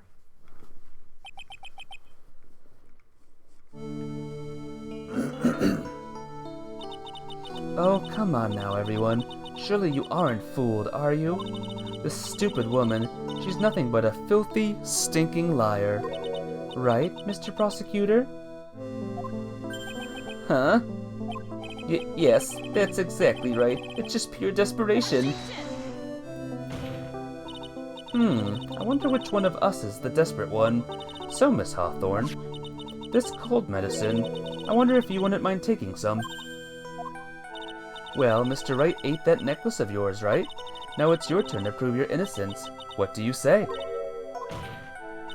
If I'm just a filthy, stinking liar, then there's no need to worry. So come on, show us. I dare you to take some of this medicine right now. Grr, Mia Fey. Oh. Do you think you've won? Well, do you, Mia Fey?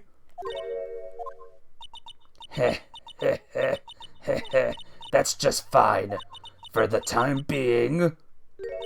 Victory is yours. For the time being? Well, I have a very long memory, you know. You and I will meet again. I'm certain of it. Well then, Mr. Judge. I'll see you later too, okay? Huh? Yes. Hey, number 13. Welcome back to the stream. How you doing?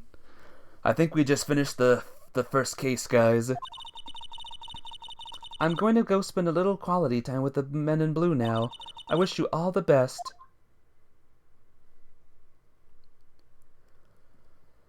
Whew. Woo. It's finally all over. I refuse to accept this. The defense hasn't shown a scrap of evidence to support their outrageous claim. But even so, your witness seems to have accepted it. I don't care. I'm Winston Payne, and I don't believe one word that this rookie lawyer has said. Well then, Mr. Payne, let me ask you this. Yes? Would you care to try this cold medicine? What? Just a little earlier, I could have sworn you said. Glad you're here for my stream. Oh, you're not feeling good? Get well soon, alright?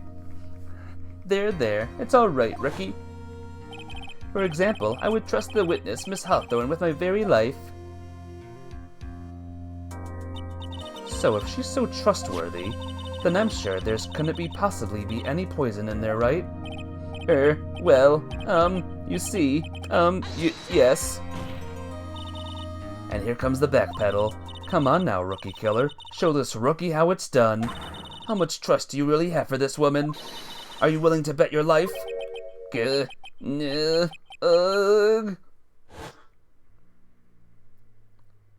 Yeah, my hair, it's flying off, my beautiful hair. No, no, wow, wow, no, no, no, no, no, no, no, no, no.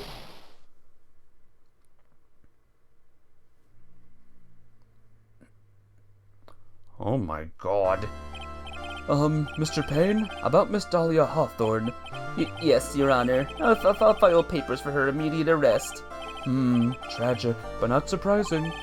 I knew there was something suspicious about her from the very beginning. Don't lie. Just admit you were wrong. By the way, Miss Fay. Yes, Your Honor? Was it just me or did you and Miss Dahlia Hawthorne seem to know each other? Your Honor, whether we did or not has no bearing on this case. Very well.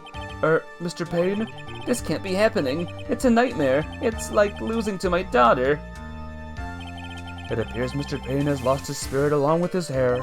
Does the defendant have anything further to say? It can't be true. My dear Dolly! Achoo! Very well then. I believe I am ready to pass judgment and bring this trial to an end. The court finds the defendant, Phoenix Wright, not guilty. Woo! This court is adjourned.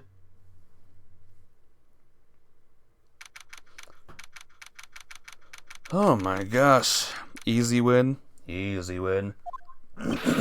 Mia, you were wonderful in there. Thank you for everything, Mr. Grossberg. During the verdict, I thought my hemorrhoids were going to explode like Mount Vesuvius. Mr. Grossberg, do you, maybe think you could stop talking about them? That's rather rude. Anyway, this case has really made me think. What does it really mean to have a relationship of mutual trust with the client? Perhaps it is we veteran lawyers who have lost sight of this. Oh, Mr. Wright. Congratulations. Thanks. I was thinking. Go on. That Dolly that I saw up there on the witness stand, I don't think that was really her. What? Yeah, the Dolly I knew could never have said those kinds of terrible things. Maybe she was like, I don't know, a fake or something. Boy, this poor kid still hasn't got a clue. You need to forget about her, Mr. Wright, for your own sake. Yeah, you're right. Probably for the best. Also, you need to relax a bit more. Try to grow up a little. But, out of all my friends, everyone says I'm the most grown up. Eek! What kind of company does this guy keep? Right now, I'm starting to become a lawyer myself.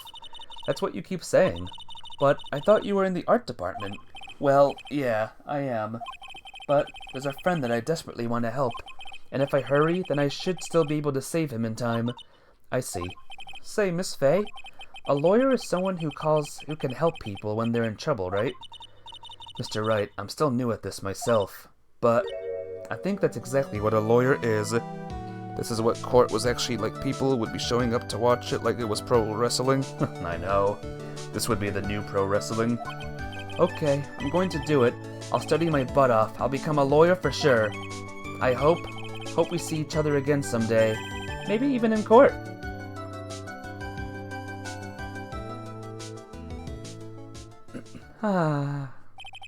It's been 5 years since I was acquitted of all charges. I became a lawyer, like I planned, and managed to save my friend, but Mia had passed on to a better place. For me, this trial brings up a lot of painful memories. But it also brings up some very precious ones, and memories that I thought I would never rise to the surface again. Mia is gone now, but even so, I can hear her in my mind. Phoenix, no matter what, always believe in your client. In a court of law, your greatest weapon is your belief. 5 long years. Something has happened that made me think back to her words of wisdom, but that is a story for another day.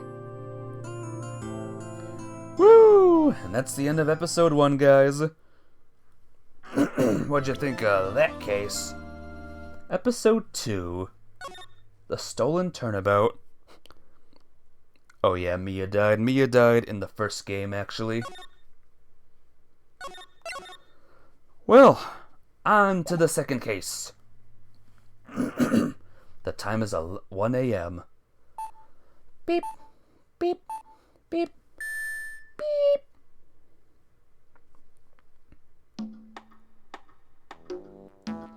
Detective, we made it. Woo! What a relief. Glad the jewel is still safe. Oh, you said it, pal. It must have been our rock-solid security that scared him off. Would you mind opening the safe just to double-check? Here we go indeed.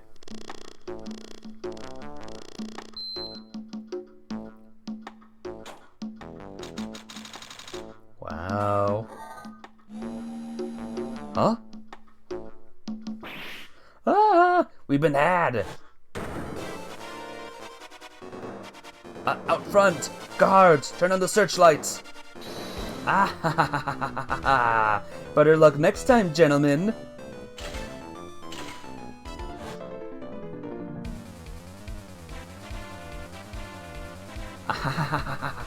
Excuse me, but I'm afraid I must be leaving now. We shall meet again when the next moon is full.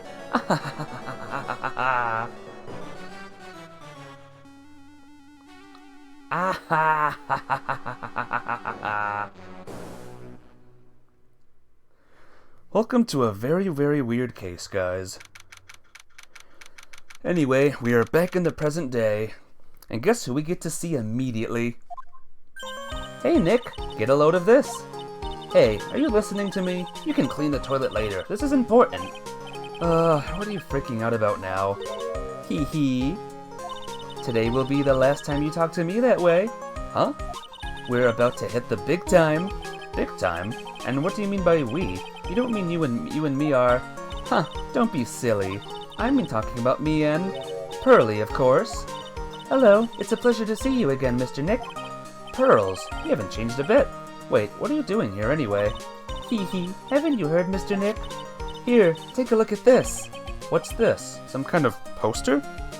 Hey Blixie, what's up? You told me you would join, you told me, and you're back.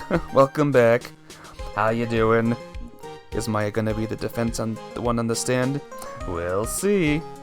Yes, 13, sure. Why not? Let's unmask demask. We'll see what happens, Remember to avoid spoilers, by the way. If it hasn't been shown yet, don't talk about it. I'm doing good, Blixie. I'm doing quite well. Pearly's growing up. She's still the bobbing little child I see here, though. Hee hee. But yeah, it's good to see you. Welcome to the court game. Some kind of poster? Oh. Karain Village. Isn't that... That's right. It's our hometown. Pearly and mine, that is. What's this about treasures from the boonies? Very funny. You can laugh all you want. But you'll be singing another tune tonight. Tonight? What about tonight? The Treasures of Karain exhibit doesn't actually start until next week, but the promoter sent us some special VIP entry passes. That's why I dressed up extra special today. What do you think, Nick? Heh, same Maya, different day. Yep, this is the Ace Attorney game. The big, epic one. Only remember 2 things. Cool. This young lady here is Maya Fey. The younger sister of Mia Fey, my friend and mentor. I first met her 2 years ago. I was working on the case surrounding Mia's death, and ever since then, I've been the one who's been keeping this law office afloat from behind the scenes. Actually, that's just to cover her for her true identity. In reality, she's a spirit medium and a bit of a shady character. Hey, who are you calling shady? And this little girl is Pearl Fey, but I usually call her Pearls. She's Maya's cousin and a spirit medium in training herself. I know I'm a bit young, but I want to help in any way I can, Mr. Nick. Karain Village is the home of the mysterious Karain channeling technique, and Maya here is the daughter of the Karain School of Channeling's master. I know it sounds ridiculous, but it's no joke. I've seen her power with my own eyes. It's the real thing, alright. Earth to Nick, how long are you going to make the two gorgeous women like us wait? Yes, Mr. Nick, I can't wait any longer. I want to see the exhibit. Looks like I don't get a choice here. Might as well head on out. Slim Shady. Such a cutie. She is. Lordly Taylor, the city's fanciest and most expensive department store. Treasure exhibit, huh? I have to admit, I'm pretty impressed. Wow, this is awesome. Yeah, you can make even the cheapest junk look great. It all depends on how you display it. Oh, they even have the dusty old hanging scroll that was in the Fay Manor storeroom. Oh yeah, I remember scribbling on it when I was a little girl. On a family heirloom? Say, Nick, the person in charge of this exhibit is waiting for us in the basement warehouse. Alright, I guess we should go and say hello. Remember this thing here? The big scroll? Or the big thingy? I think I remember this old folding screen here. I'm pretty sure it was an important piece of evidence in that murder case that happened in Karain Village. This folding screen is the greatest of all the spirit channeling secrets. The 6-leaf Karain sword writing folding screen. If it's so secret, why is it the most prominent thing in the exhibit? Anyway, to the basement warehouse. Think it's got the bullet hole in it? Who knows? Maybe. So who's the basement? Who's the person? Bullet hole in the bottom right. Yep, this is the basement warehouse, alright. This place is scary. I feel like a monster could jump out at any time. Don't be scared, Pearly. I'll protect you. Oh, Mr. Wright. Eek! A monster! You were right! Huh? A monster? Good evening. It's good to see you again. You! I know you! Haha, nice to see you again too, little miss. Ah! Hello! Is she a friend of yours, Nick? And how do you know her, Pearly? Nice to meet you. I'm Adrian Andrews. I'm in charge of the promotion and planning for this treasure exhibit. I'm also responsible for the security arrangements. Oh, nice to meet you. Adrian sure has changed since we last met. So this is the warehouse. The really valuable exhibit items are still stored away in here. Yep. There she is. She back. In a lovely black dress now. It really has been a long time, hasn't it, Mr. Wright? Nick, what's going on? Who is this woman? Why are you freaking out on me? What? I just thought it'd be more dramatic if I got all worked up, that's all. Mystic Maya, you shouldn't let him off the hook so easily. Please, Maya, don't say anything that'll needle pearls further. Mr. Wright was there for me when I really needed help. It was something that happened 7 months ago. You remember, don't you? The Nickel Samurai case? Not really. I was stuck in a dark wine cellar. Did that escape your memory, Nick? After that, I quit being a manager and started this job. Wow, that's tough. I'm sorry, Miss Andrews. If it wasn't for us... No, don't say that. I'm glad the whole thing happened. Thanks to you and everyone else that was involved, I was able to change my whole life. I really am grateful. Well, that's a relief. I'm really impressed, Miss Andrews. Handling a huge exhibition like this must be very tiring. Well, Lordly Taylor is celebrating their 200th anniversary this year. The works on display in the main exhibition hall are worthy of the finest museums. Woohoo! Did you hear that, Pearly? The finest museums! Yes, I did. That's really wonderful. So this basement warehouse is pretty well protected, huh? Of course it is. After all, there are some priceless treasures here. The security guards are all very highly trained as well. That sounds good. So, what is with that face she's making? Huh. Call her a photographer the way she's framing things. Sure. Let's present some things. I wanted to do something nice for you and your friends, Mr. Wright. So that's why you arranged this exhibit? I knew that Karain Village was the hometown of your assistant, Maya. I thought it would be great to let the rest of the world know about it, too. But that's not exactly thanking me, per se, is it? Maybe, but who would want to see an exhibit on the treasures of Phoenix, right? I guess I can't argue with that one. I owe a great deal of thanks to that badge. It's the only reason that I'm still here today. Oh, come on now. That's not true. I think what Nick means to say is, it wasn't thanks to my badge, it was thanks to me. Tell the truth, Nick. I know that's what you were thinking. No way, Maya. What else do we got? You. I finally managed to put the events of 7 months ago behind me. I really love the work that I'm doing right now. Honestly, I owe it all to you, Mr. Wright. Oh, it was nothing. And to this little girl, too. Thank you for saying so. I guess I wasn't much of a help, huh? No, that's not true. You were all a big help to me. She shouldn't be taking it. She shouldn't take it so personally. It's not like she was exactly free to help. Framing Nickel Samurai and Treasures of Karain Village. Cool. Alright, let's examine some things, eh? Like this computer. This computer, it looks like it's hooked up to the security camera above. And that means what? The camera is set up to take a photo of anyone that goes in or out of the storeroom. Then the data from the camera gets uploaded to this computer here. That's what. I see. That's some pretty high-tech stuff. Is it high-tech, though? It's a security camera. It's trained on the warehouse door. It's set up to take a picture of anyone that enters or exits the door. An ounce of prevention is worth a pound of cure, they say. Whoa, look at this thing. Mystic Maya, take a look next to the door. That's Mystic Amy, or Ami, right? Yes, that's a statue of the woman who invented the Karain channeling technique, Ami Faye. The statue is on loan from one of the training halls of the Faye branch family. In fact, it just arrived this morning. Ooh. It's holding a Shito. What's that creepy-looking thing she's holding? Don't ask me. How should I know? Well, you are the future master, right? Maybe so, but this is the first time I've ever seen this statue. That thing is the Karain Shito. It's a ceremonial sword.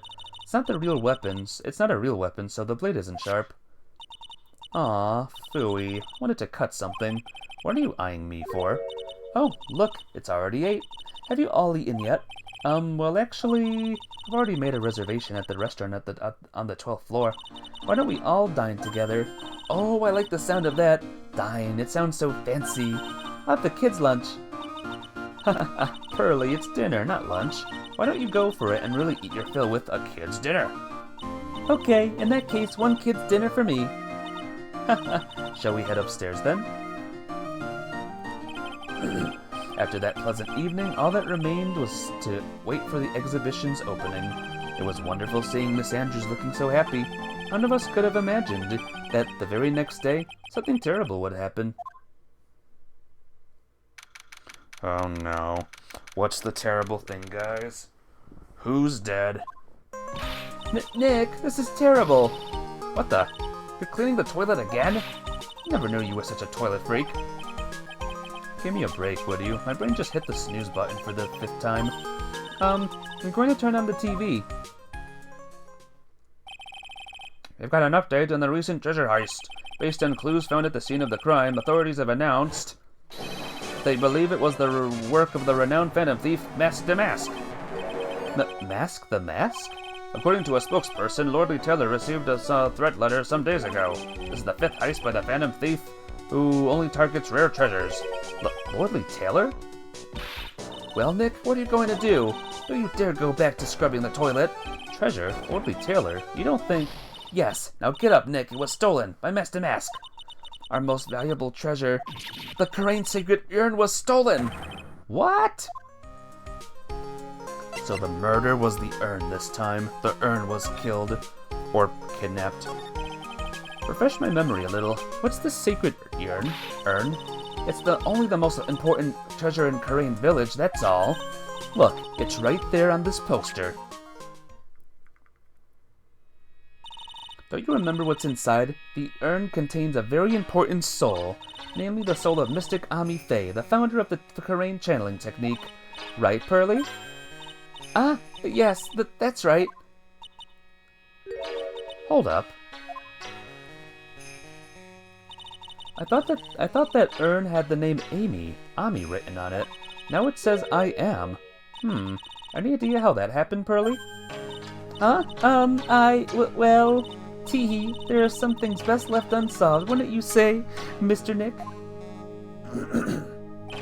That's right. 1 year ago, there was a murder in Karain Village, Maya's hometown. The sacred urn, it turned out to be an important clue in that case. What to do? Okay, the toilet is shinier than the judge's head, so let's see what's next. What's wrong with you, Nick? What do you mean? What do you mean, what do I mean? Mr. Nick! Your beloved Mystic Maya's treasure has been stolen! Doesn't that even bother you? But I thought the urn was the village's treasure, so I don't see how. The village is Mystic Maya. She is the future master of the Karain School of Channeling. You know what I'm talking about, Mr. Nick. I won't let you say you don't.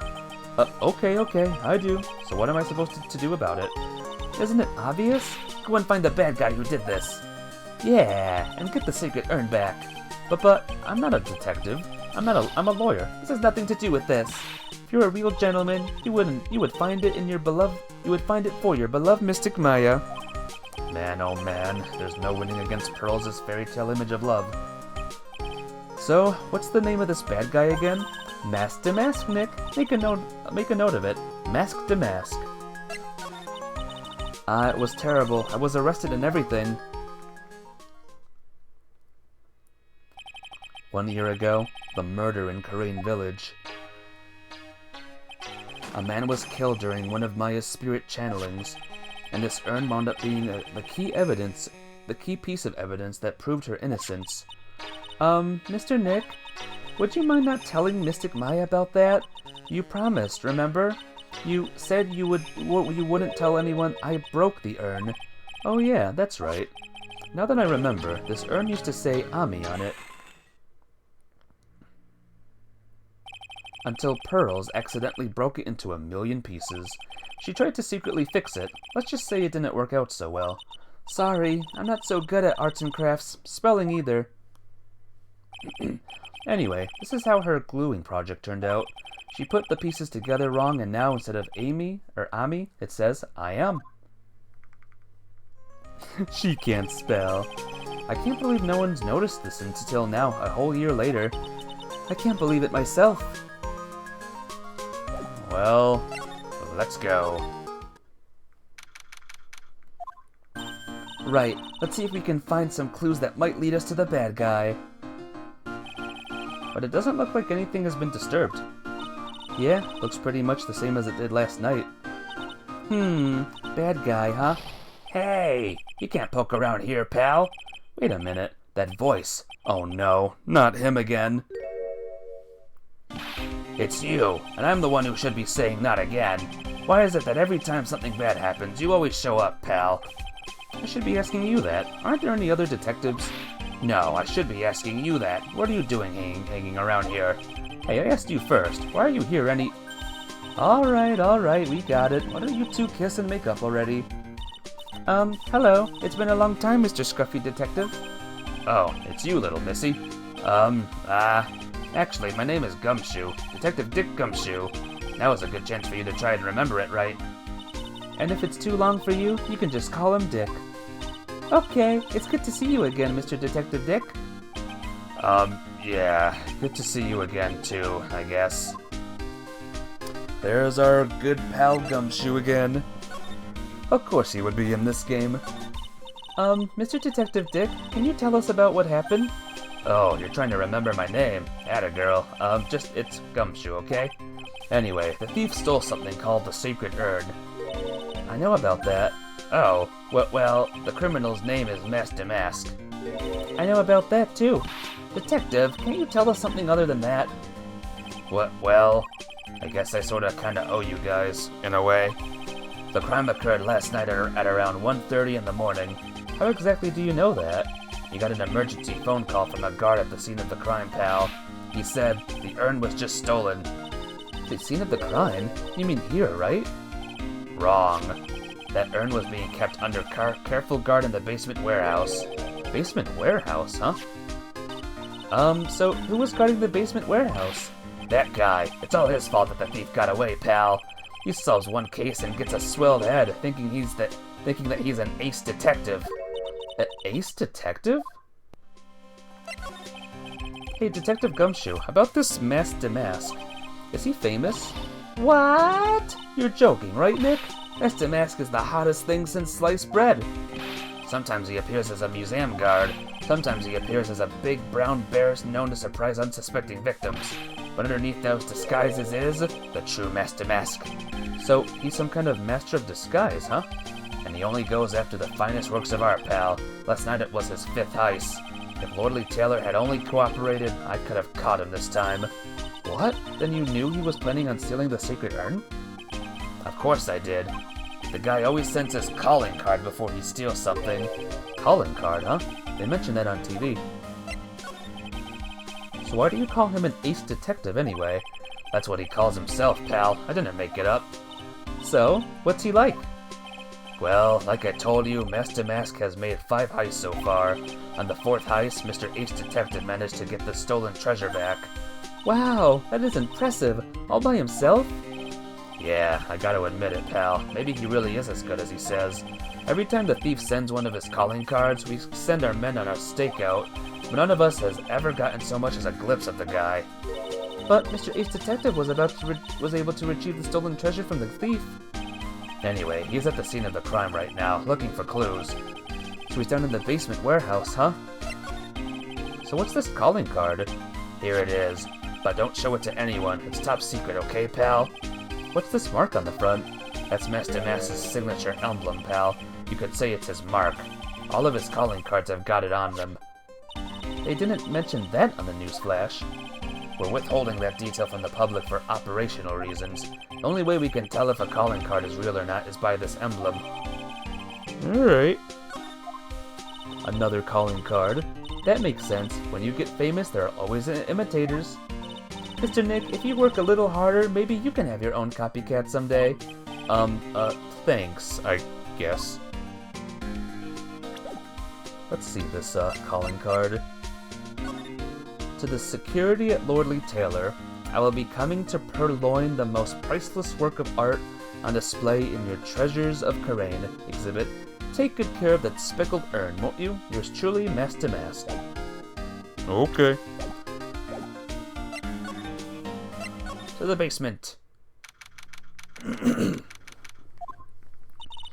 No matter how many times we come here, this place always gives me the chills. That's probably because it's air-conditioned to protect the art pieces, you know. Welcome to my private little banquet of chaos. Huh?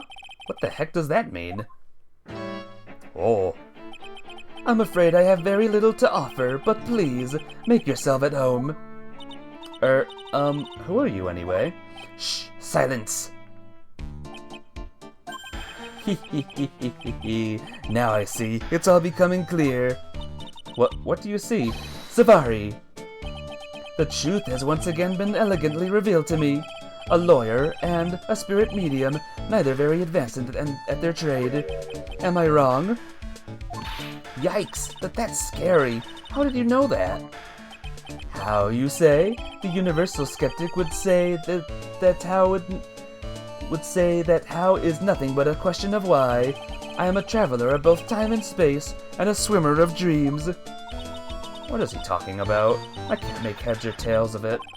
Without further ado, let me fulfill what should be the first duty of any gentleman, and introduce myself. The name is Atme, Luke Atme, the Ace Detective. Oh, hi. Don't let him intimidate you, Nick. Stand up and show him what you're made of. The name's Wright. Phoenix, right? Ace Attorney. Ace Attorney. I'm Maya Faye, Ace Spirit Medium. And I'm, Pearl Faye. I'm Mystic Maya's cousin and, Spirit Medium Ace Apprentice. Excellent. Well then, shall we begin our little game? Game? Why does this phrase one short of a baker's dozen come to mind with this guy? He's the culprit. You don't even care if you're wrong. We'll see. Let's, examine things first, just to get that out of the way. Tisk, Sir Lawyer, please refrain from such crude behavior. Huh? What do you mean? This criminal is an artist. The crime scene is the canvas upon which he paints. Only I, Ace Detective Atme, have an eye for which is educated enough to read the signs. Could you translate that for me, Nick? I think he pretty much said, don't touch anything, amateurs. If there is something you wish to know, you have but to ask Atme. I know everything there is to know about my rival, Master Mask. What do I do now? Does he have any top secret information? Stuff that only a real crime buff would know? I'll think about what to ask while I listen to what Mr. Ace Detective has to say. If it isn't him, it should be. But he's an Ace Detective, though. What if he's the One we have to defend. So, are you really as famous as you say? Of course, for a lawyer, you have a rather shocking lack of knowledge about the world. I have no idea anyone was left in this city that had not heard of me. Look at me. I am Masty Mass's arch-enemy, the Ace Detective Luke Atme. At this moment, there are two mighty figures which loom large over this grand city. One embodies the nefarious forces of darkness, the other the angelic cherubs of light. Boy, now I'm really lost. What is he saying, Nick? I have been personally on the heels of this villain since his first crime. After learning this criminal's patterns, I thwarted his very latest loathsome larceny. I even returned the target of his tyranny, the portrait of Megina, to the crime scene. And I did it all by myself. I took it back from mask to mask, with my brawny mind and my brilliant muscles. Yeah, they mentioned it on the news, in the Great People Around Town segment. They said that the museum gave you an incredible jewel as a reward. Well, compared to the treasure that I retrieved for them, it's not much. So, in the end, the only thing that makes you great is your own self-praise. Huh. Oh, tell us what you know about Master Mask, and keep it simple, please. Like about how I have devoted my life to thwarting his dastardly deeds. Last night, here in the bowels of this store, we were locked in the most glorious battle. I see. Huh? Hang on a second. You were here last night? Here in Lordly Taylor? Naturally, whenever Masty Mask goes, you will find Latime laying his elegant traps. Elegant traps? More like the mask out-elegance you and made a beautiful getaway. But this time, I allowed him to escape with the illusion of victory. I wonder if I should ask him about what happened last night in more detail. Can you tell us exactly what happened here last night? But of course, after all, I always say there should be no secrets between aces. Flattery will get you nowhere, Pinocchio. I first received the request for my services 20 days ago, and it was 10 days ago that we received Master Mask's calling card. Huh? You were hired before the calling card even arrived? Yes, you see, the person who hired me is quite rigorous and thorough. That's Adrian for you. A mere 10 days after hiring, her worst premonitions were realized. Pinocchio's crazy. This guy be weird, huh? A calling card arrived, right? Yes, so, Ace Detective that I am, I set a trap for the thief right in the warehouse, and waited for him, alone. Alone? But why? Why didn't you go to the police for help? Ridiculous. Why would I seek help from such singularity useless group of nincompoops? You got a lot of nerve. After all, it was you that let the mask get away. I always operate alone and concealed, out of sight and of others. Concealed? Precisely. Even the guards on duty here were unaware of my presence. To fool your enemies, first you must fool your friends. It's my own original proverb. Anyway, back to what happened last night. As I was saying, I hid here in the warehouse and waited for the thief to arrive. But I swear to you, not a solitary soul came through that entrance. Nevertheless, the sacred urn disappeared. But that's impossible. How could it just disappear? How, you ask? Don't be ridiculous, Sir Lawyer. If I knew the answer to that question, I wouldn't be here. For someone who seriously messed up his own stakeout, he's rather full of himself. So you're saying that even though no one came... Well, I'm going crazy. So you're saying that even though one came through those doors last night... Okay, so the words are messed up. Our precious urn still somehow vanished from under your nose? That's just not possible. Alright, I'm gonna present my badge. I'm sorry I can't be more helpful, but I have no interest in save that of the finding evidence against my arch-rival. That's okay. Nick is just a bit of a piddling evidence hog. That's his defense style. Piddling evidence hog, you say? In that case, I'm simply be wasting my breath. Yeah, I guess you're right. Thanks, Maya. Why couldn't you have said I was a rival and not a piddling evidence hog? Master Mass's calling card. It's got his emblem printed on it, right? Quite impressive, but I would expect nothing less from my arch-rival. I'm surprised to see you in possession of such a top-secret piece of information. Well, we've got an ace lawyer, an ace spirit medium, and an ace cousin apprentice here. Yes, indeed. I think I could learn to like you, my fellow ace professionals. I don't know if I really want this guy to like us, ever. Well, Sir Lawyer? I've been told that you two are pursuing the mysterious thief. Well, I'm not sure I would... That's right! We're going to find the sacred urn no matter what we have to do. Excellent. I will trust you. I permit you to take a look around while I investigate elsewhere. If perchance you should discover something of value, return then to my office of Earthly Delights, the Atme Detective Agency. Office of Earthly Delights? Well then, Sir Lawyer, if you'll excuse me, I have much to do. Well, wait a minute. He's gone. I don't like the idea of doing this guy's work for him. Come on, Nick. Don't worry about it. It's no big deal. Let's hurry up and investigate before he changes his mind. I want to go to his office, too. Take me with you, okay? Alright. Notice something very interesting about this case, by the way, guys. That pathetic-looking wooden box. Ah! That's the box that had the sacred urn in it. Don't touch it. There may be clues to the thief's identity on here. Grr. Worked so hard to make that box. Huh? You made that poor excuse for a box, Maya? What's that supposed to mean? That urn has always been on its stand in the winding way of Fey Manor, so there was no box suitable for it, Mr. Nick. And I was so proud of it. Sniffle sniff. Poor Maya. Maybe it'd have been better if Master Mess had taken the box too. Wow, this is awesome. What did Miss Andrews say this was called again? Shito. It's literally 7-branch sword in Japanese, or so says Miss Andrews. Whoa, it's pretty heavy. One hit, 7 times the fun. Pretty catchy, huh? I bet it'd sell like hotcakes. There's something about it that bothers me. Wow, you're really firing on all cylinders today, Pearly. This sword... Wasn't Mystic Amy holding it last night? Ah! And another thing, the sword wasn't bent last night like it is now. You're right. Awesome, Pearly. I wouldn't expect any less from my little ace apprentice. The sword is bent, so that must mean... Last night, someone used it somehow. Aha! I just thought of something. Maybe Detective Atme smashed Master Mass with it. Like this. Youch! What the heck? What do you think, Pearly? I think it's even more bent than it was before. Oh man, my head, my hair! New Ace Attorney game. Pearl Fey Ace Attorney. Hey Pearly, do you know what this is? It's a computer.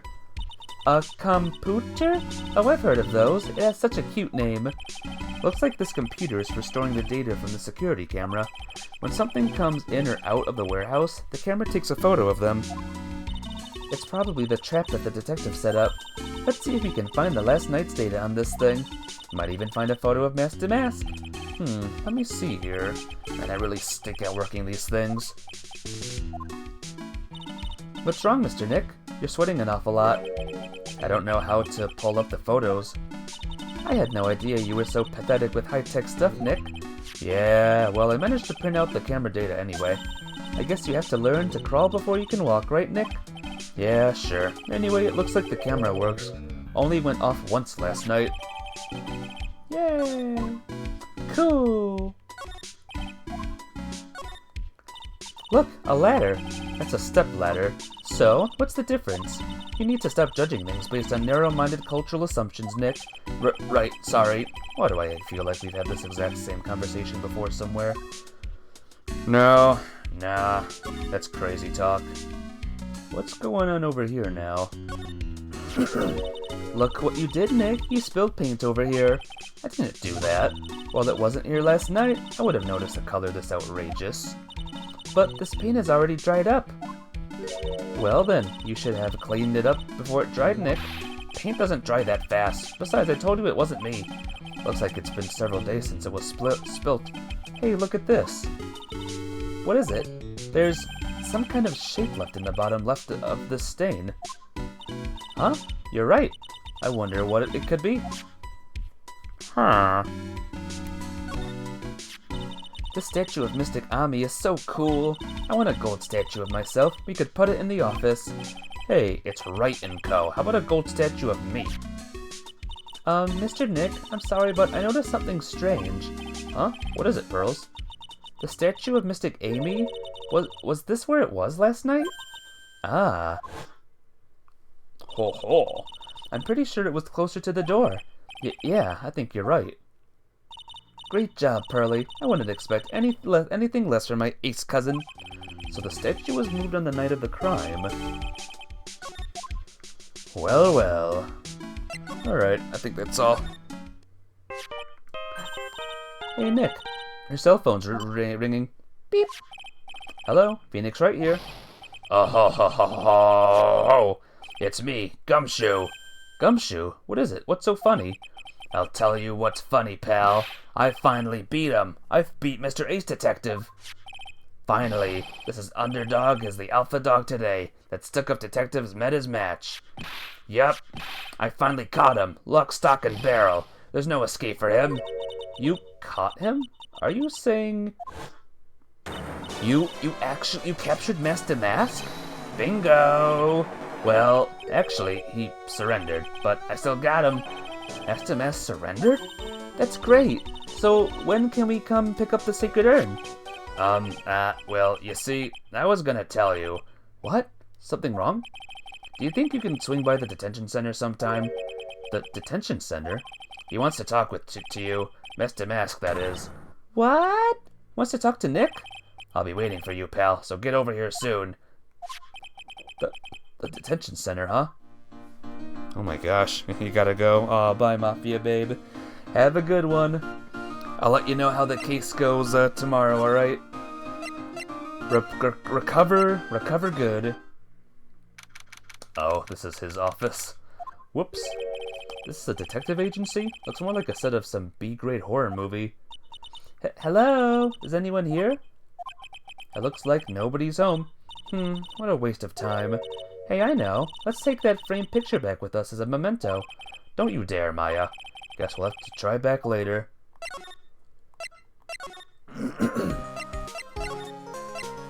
Here we go. So let's see what Master Mask looks like, guys. Hey, pal. Welcome to the detention center. You're sure in a happy mood, aren't you? Yep. After all, we've got Master Mask. Right, but, so where's the Sacred Urn? Oh, sorry about that, pal. I guess I didn't really think about it before, but you're the victim in this case. Huh? Well, I guess I should let you guys hear the story straight from the horse's mouth. You know, he's right, Nick. He is? If you think about it real hard, we are the victims. Well, I guess so, in a way. I'm so used to thinking of the victim as a dead person because we're always on murder cases.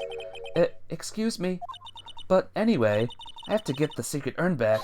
Please, don't just ignore me! Oh.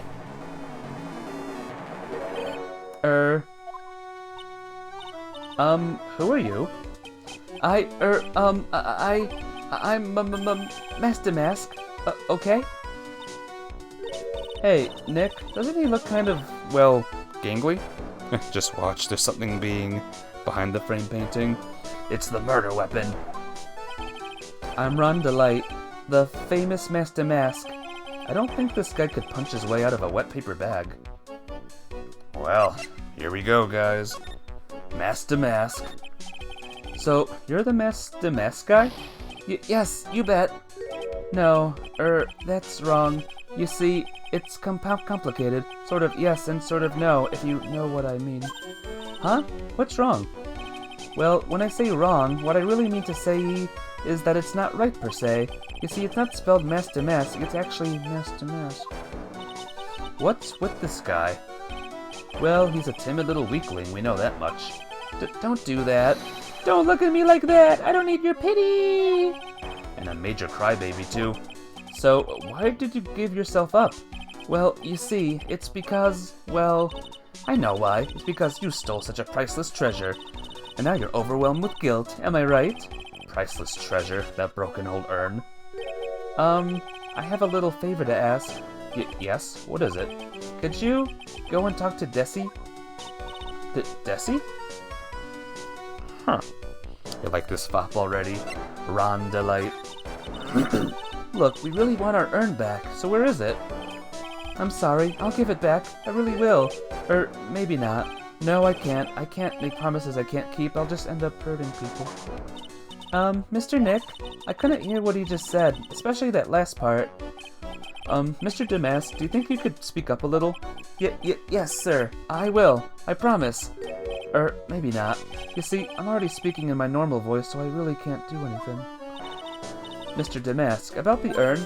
Oh, yes, the urn. Right away. Actually, no. I wouldn't mind telling you, but actually, I'm afraid you wouldn't believe me anyway. Enough already. Just tell it to us straight. Please don't yell at me. Huff, huff, huff. I'm sorry. That urn, I lost it. What? What did you just say? Did you say you lost it? Yes, no. Maybe so. I mean, yes, I lost it. What do you mean? Well, you know, I lost it, like I said. These things just happen. You're on the train and you get distracted and you forget your bag, you know? What? You forgot your sacred urn on a train? Wait a minute, you went on a train dressed like that? No, I was just speaking hypothetically, that's all. Anyway, I'm sorry! I just lost it somewhere, I don't know where! This guy's story is more surreal than a Dali painting. Are you really sure this creep is Master Mask?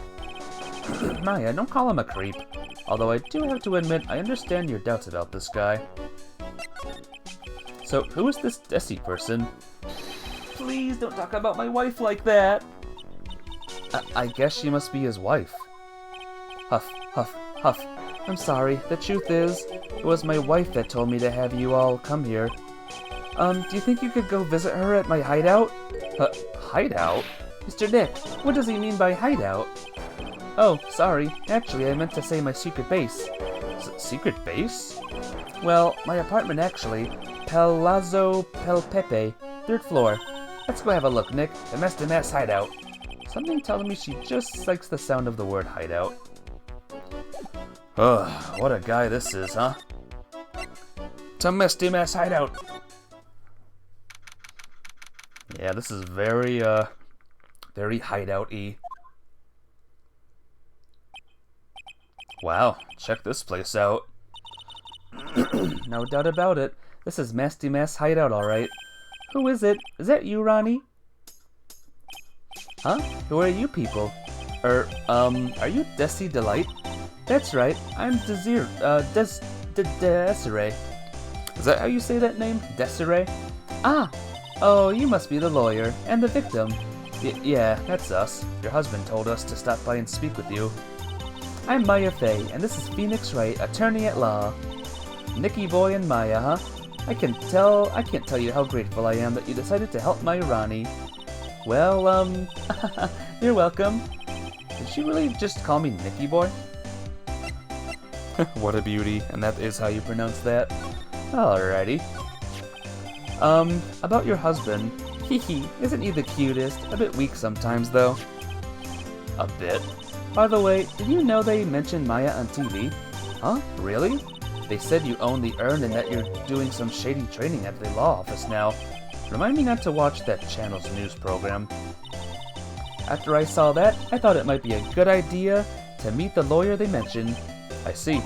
My Ronnie, he has a powerful imagination and gets deluded easily. He kept insisting he was going to surrender to the police. I didn't know what to do. It was me. I stole that urn, he kept saying, as if that was even possible. Huh? But, are you saying he didn't? Of course he didn't. Why would my Ronnie ever do something like that? But well, you know, it's a priceless treasure, and he's, you know... Is it possible his own wife doesn't know his secret identity? Me? I'm the kind of woman that needs excitement in her life. Oh, excitement, huh? Yes, I'm at my happiest when I'm racing along with my bike going at full throttle. Riding a motorcycle is like putting your life on the line. You know what I mean? Well, I think that depends on how you ride it.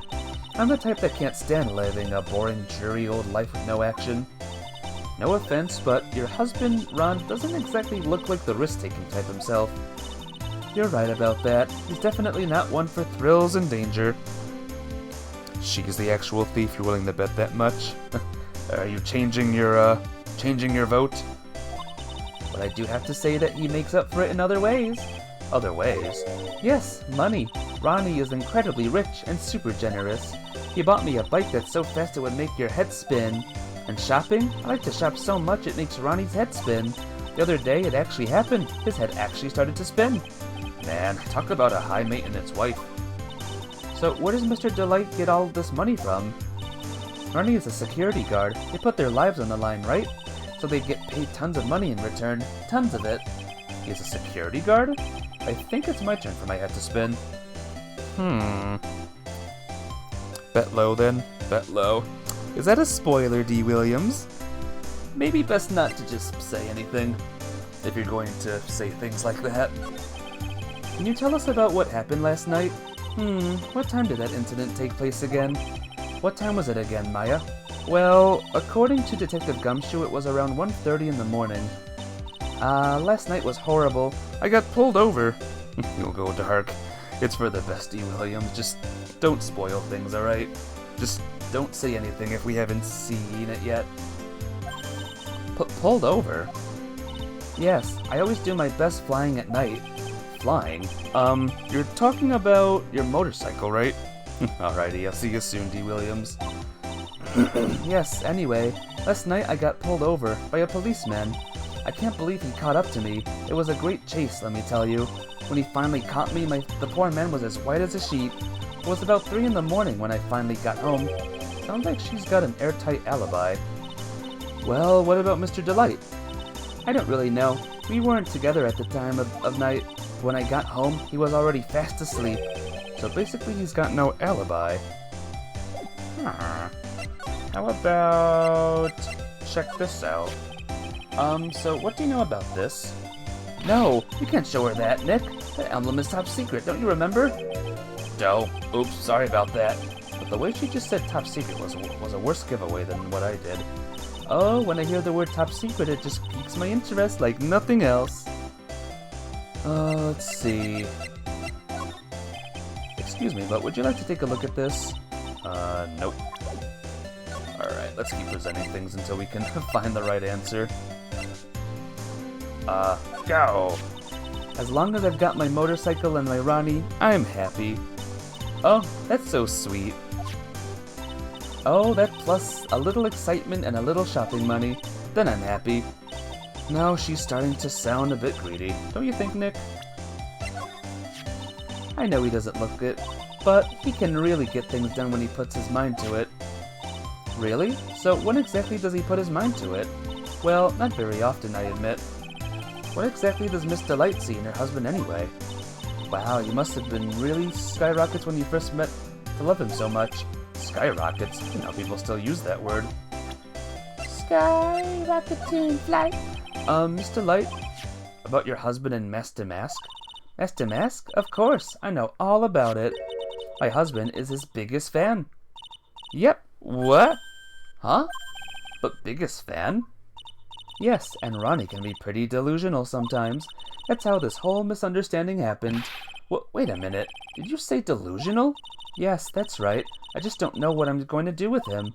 You see, Ronnie actually believes that he is Master Mask. What? What are you talking about? Well... Oops, not yet. Not yet. So, when did Ron first become Master Mask? What are you talking about? He's not Master Mask. Huh? But, wait a second. Look around this room. This place is obviously Master Mask's hideout. No, you're totally wrong. A real thief's hideout wouldn't look like this. It's because Ronnie is so timid himself that he looks up to heroic figures. Heroic figures? But Master Mask is a bad guy. So he's deluded, huh? Could that really be true? Anyway, if he really had stolen the urn, wouldn't he still have it? Well, I suppose so. Then why don't you ask him if he has the urn or not? She has a point. Mr. Delight isn't exactly the criminal type. But something about Ron's behavior bothers me. Maybe it's true. Maybe Mr. Delight isn't Master Mask after all. Say, can I ask you something, Nicky boy? What is it? I know I may seem like a bad girl on the outside, but the one thing I won't stand for is illegal activity. I had the feeling you wouldn't. You're tough, but I can tell you've got a good heart. Somebody framed my poor Ronnie. I just know it. Could you give this to Ronnie for me? A letter? Yes, for Ronnie. I want him to fight back. Miss Delight. Okay, you've got it. Just relax and leave it all to us. Doodle-doo. Gotta go too. I'll see you later, Chris. Have a good night, and I'll see you tomorrow for new games. Alright, back we go.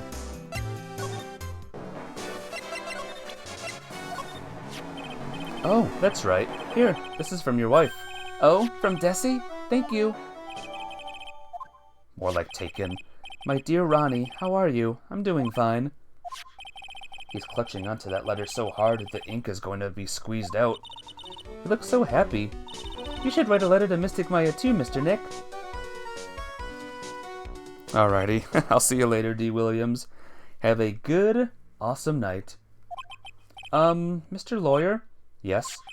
In the letter that Desi wrote, she said, ask this guy to be your lawyer. Huh? I know this would be asking a lot, but could you please take my case? My trial starts tomorrow. Hey, hang on a second. He can't be your lawyer. Why not? What do you mean, why not? We're the victims in this case, right? Victims of this Damask guy. Well, yeah, but according to Desiree, he didn't do it. She said, poor man, he's deluding himself into thinking he did it, right, Mr. Nick? Come on, she could be lying to protect her husband. Well, that's true. No, actually, not. Actually, it's hard to say. Oh no, it's spreading. Oh, please, I'll give you the treasure of your choice in return. What should I do? Let's take it. Well, Mr. Delight, I've decided to give it a try. I'll defend you. Really? You will? Hey, what are you doing, Nick? He's a thief. You can't trust him. Well, he may be a thief. But I think there's more to this case than meets the eye. Mr. Nick, I was wrong about you. I shouldn't have trusted you. Pearls? I can't believe you'd defend this person after what he did to Mystic Maya. I'll never forgive you, ever! Wah! Pearly, wait. This is going to be ugly. I'll go after her.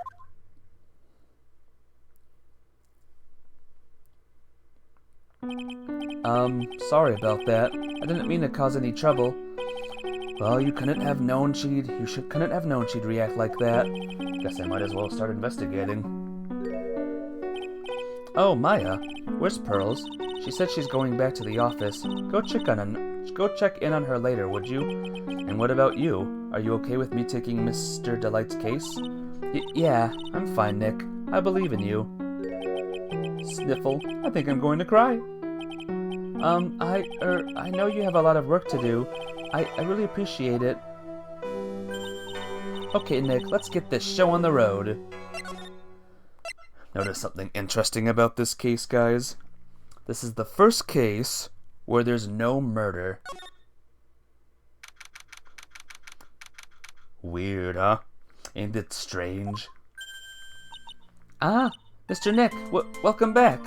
Oh, hey Pearls, you're back too, I see. I went and bought us a strawberry cake. I'll go make some tea to go with it. Hey, Pearls? It looks like she feels really bad about what happened at the detention center. But Mr. Nick, I was wrong about you. I shouldn't have trusted you. I'll never forgive you. Ever! It works. Not all crimes are murder. All crimes, including murder, are legal. Mystic Maya, the tea is ready. Oh, thanks. Come on, Mr. Nick, please have some of this cake. Yeah, thanks. Pearls? Oh, excuse me, I was in the middle of cleaning the toilet. Hey, it's okay. I just cleaned it this morning. Too late. Might be a good time for me to ask about her. I first met Pearls a year ago. It was when that murder happened at Korean Village. I still remember what she said to me when we first met. You're Mr. Nick, right? You're Mystic Maya's special someone.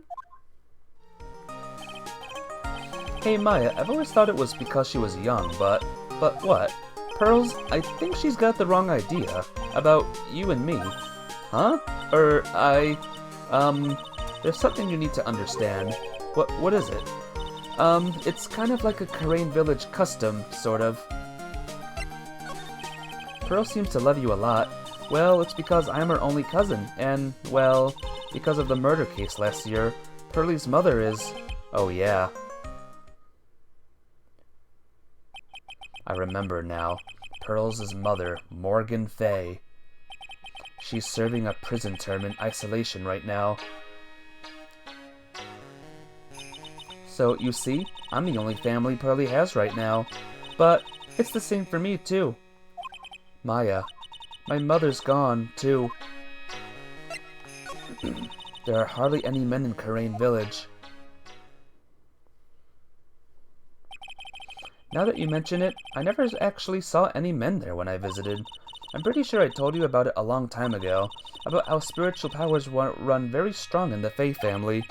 Yeah, you did, and that's why you're undergoing training to be a spirit medium, right? Yeah, the thing is, only women can actually inherit the spiritual power. That's why the whole culture of Korean Village kinda revolves around its women. Well, that's understandable. Nothing wrong with that. Yeah, but because of that, tends to be a lot of unsuccessful marriages. Oh? Well, men start to feel left out after a while, and then they just start leaving. Especially if the man has a daughter. Are you saying that Pearl's his father? He's gone. He left the village when she was very young. Boy, that's tough. Yeah, and she grew up seeing nothing but unhappy marriages are all around her. That's why she's so sensitive to things like that. So your mother's still missing? Yeah, and no one has any idea where she is. Maya's mother, Misty Fey, the current master of Korean channeling technique. She disappeared 17 years ago after getting involved in a certain police case. But you're sure she's still alive, right? Yeah, I know she is. It's sort of a spirit medium thing. And if your mother doesn't come back, then what? Then according to the laws of the village, I'll become the next master. Mystic Maya, the master of the Korean technique. Sounds like a heavy responsibility. Yeah, but there's no one else with the blood of the Fey main family who's a spirit medium. Well, Nick, why don't we go out and start investigating? We're not going to learn anything just sitting around the office. Yeah, I know. But first I want to talk to Pearls. Mr. Nick? Yeah? I acted like a baby. Pearls. I doubted you, even though Mystic Maya trusted you completely.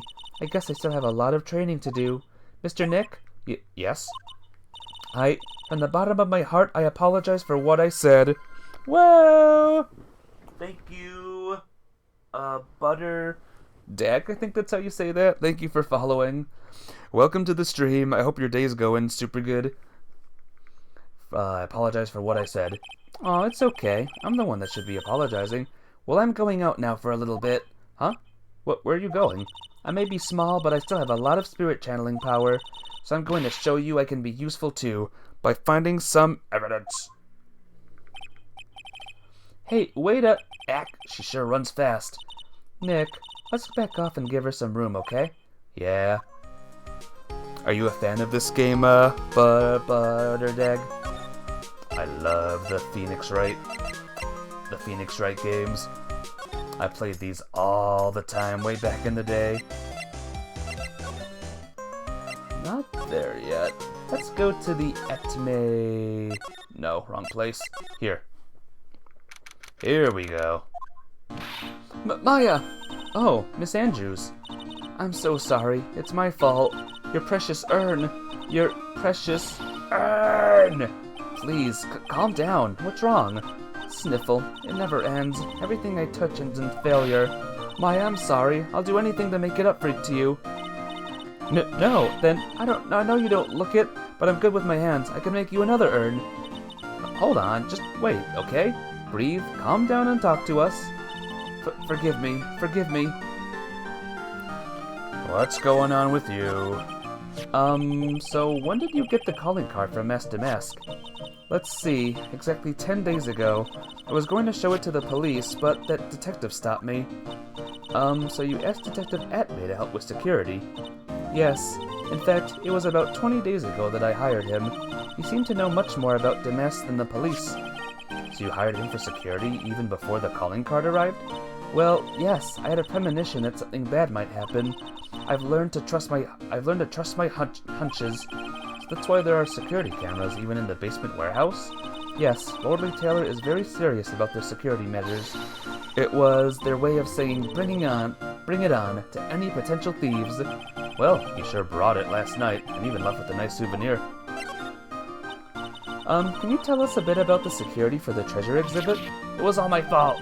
I never should have called this pouchy little collection a treasure exhibit anyway. Why do you say that? The urn that was stolen is a pretty important object.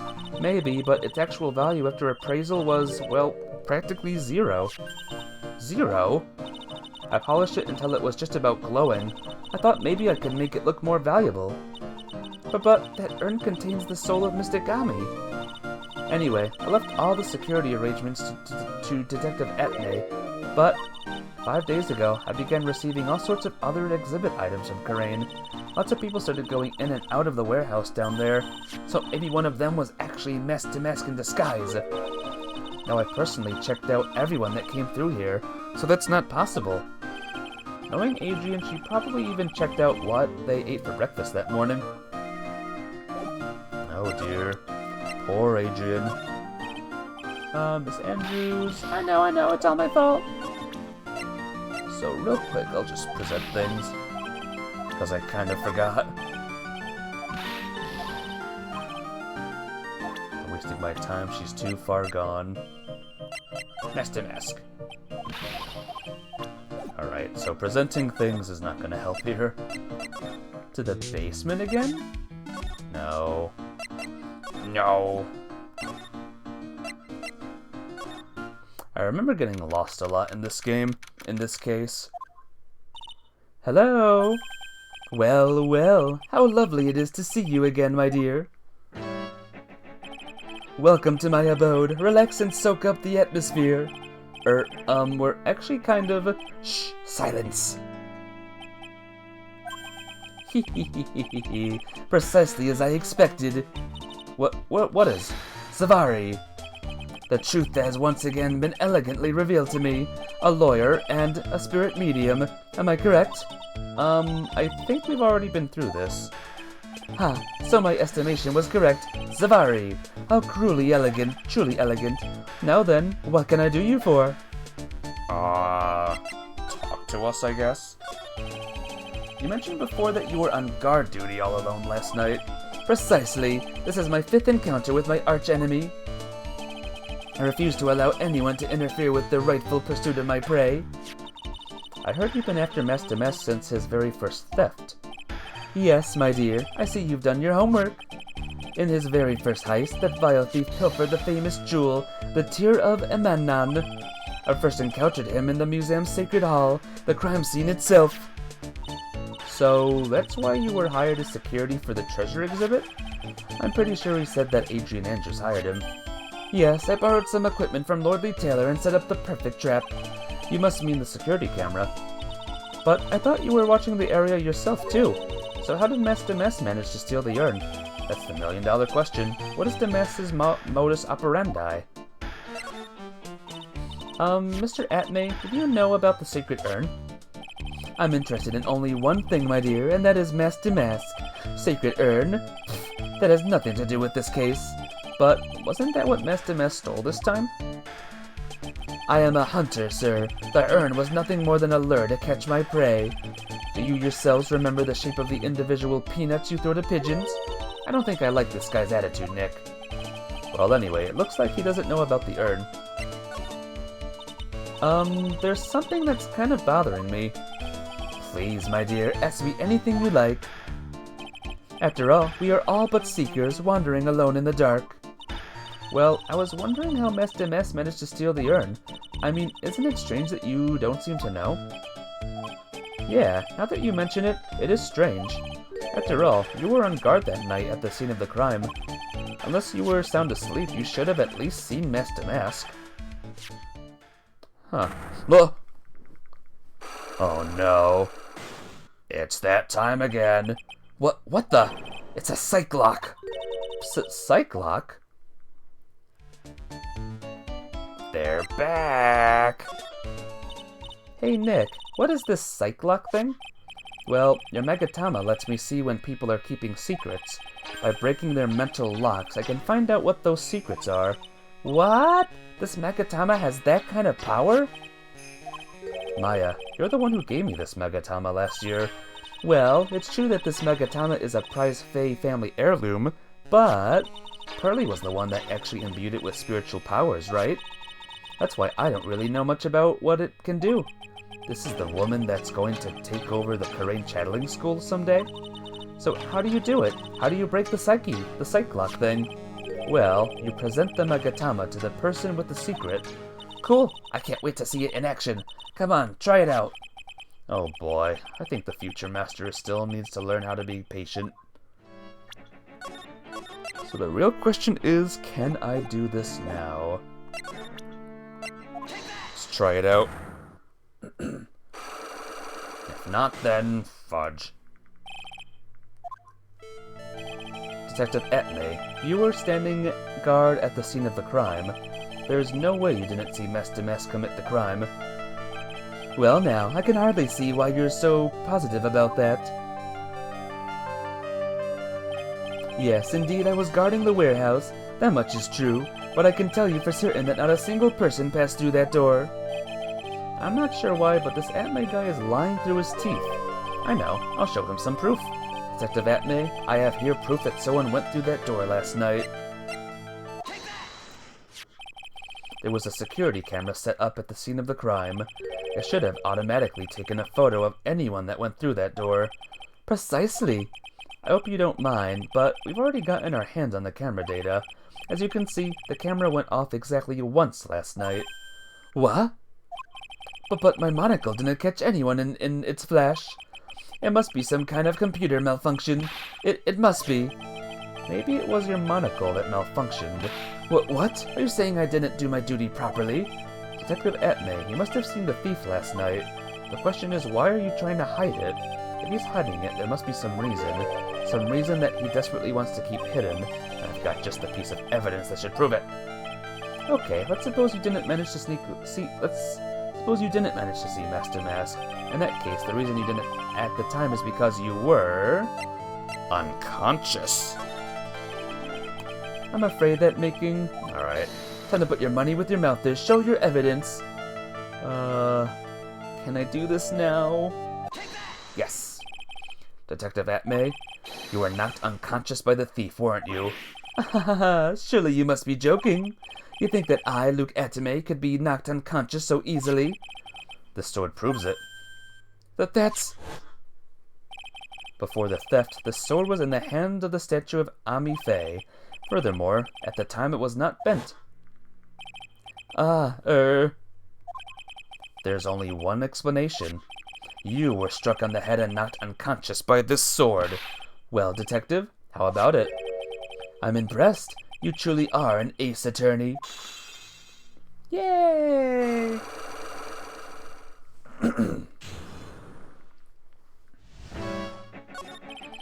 I can't deny there may be a small hint of truth in what you say. So, you were knocked out when the thief first clobbered you? Clobber? What an ugly way of saying it. But I suppose you could put it that way. The coward struck at the precise moment that I turned to look at the computer. So you never noticed that the thief had entered the warehouse? No, the coward must have wormed his way in through somewhere besides the door. Perhaps the air ducts or the sewer pipes. Then my arch-nemesis struck me on the head from behind with this gruesome item here. Ouch, Mr. Atme should have his poor head examined. You can say that again. How could he have underestimated a thief that badly? Huh. Well, it looks like we got one thing cleared up anyway. Huh? What? That Aunt May is the greatest ace detective in the world?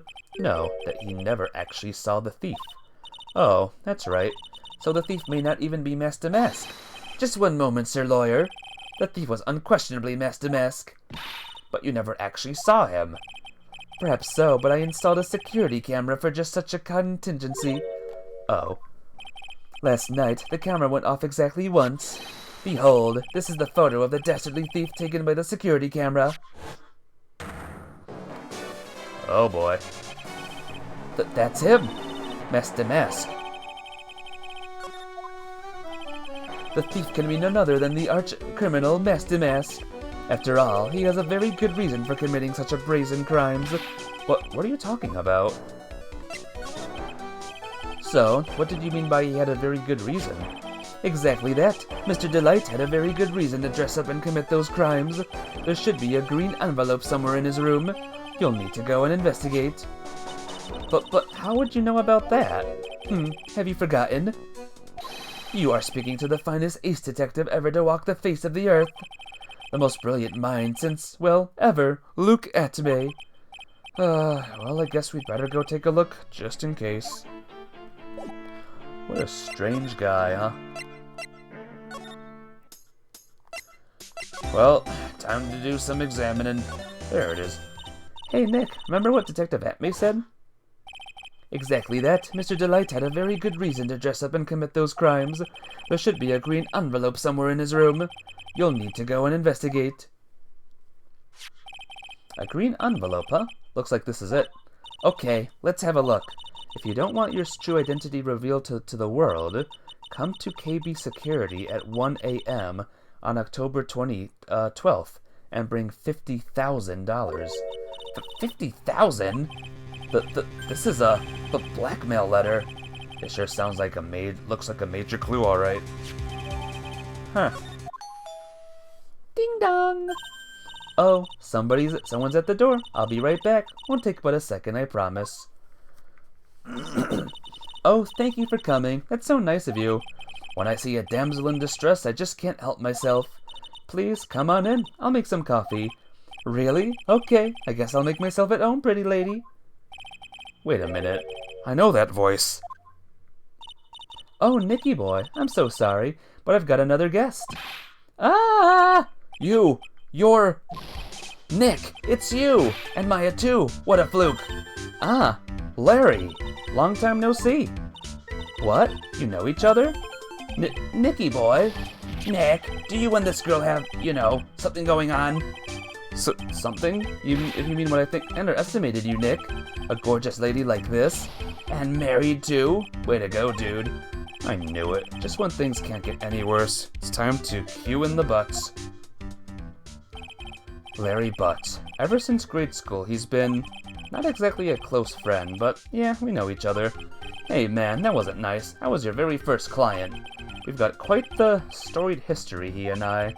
And what we used to say still rings true. When something smells, it's usually the butts. Yep, Larry is back, guys. Hey, come on now, you're embarrassing me. And in front of this pretty little thing here. So, you two are old childhood friends. I see. That's so sweet. You two go ahead and catch up on old times. I'm going to go check on my bike. Nice girl, that Desi. So, how have you been, Nick? Too busy if you really want to know. Wow. He's back. Not move. Talk. So what have you been up to this whole time? Or it's been 2 years since I've heard from you. And what's with those clothes? You look, well, weird.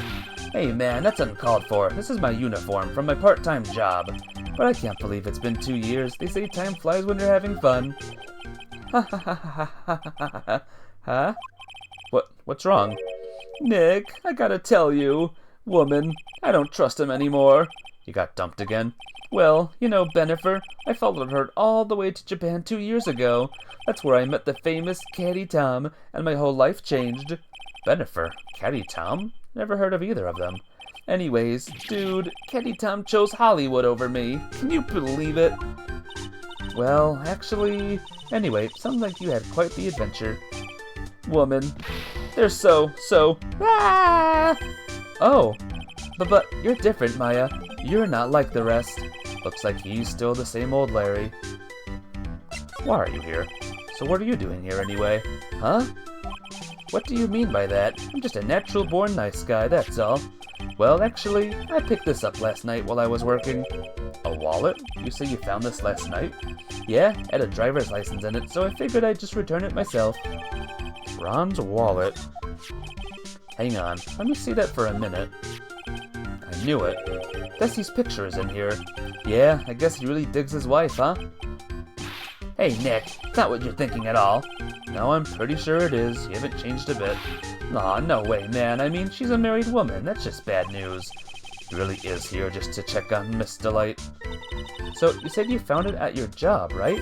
Yeah, I'm working for a private security company as a guard. Chicks just love a guy in uniform, you know? A security guard, huh? So that's what that uniform is all about. So, what time was it when you found this last night? Huh? Why are you asking that? Trying to see if I've got an alibi? You're not the one on the hook for a crime this time, buddy. I guess it was around 1 in the morning, on the first floor of our company building. What was Mr. Delight's wallet doing there? Anyway, there's nothing weird about that. After all, he works there. He works there? You mean Mr. Delight?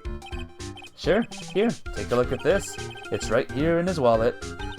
What's this card? It's a key card for the security company. See, it's got a serial number on it right there. There's no mistake about it. You said you are working part-time as a security company, right? That's right. Why are you making that scary face? Security company, huh? Something's not quite secure about Larry working there. Need to find out as much as I can about this key card. Well, guys, I think I'm gonna call the stream here. It's been 3 hours, and we got some good work done on this first game.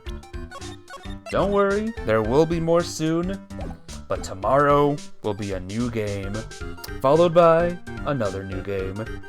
2 new games in 1 day. But yep, hope you all like this game.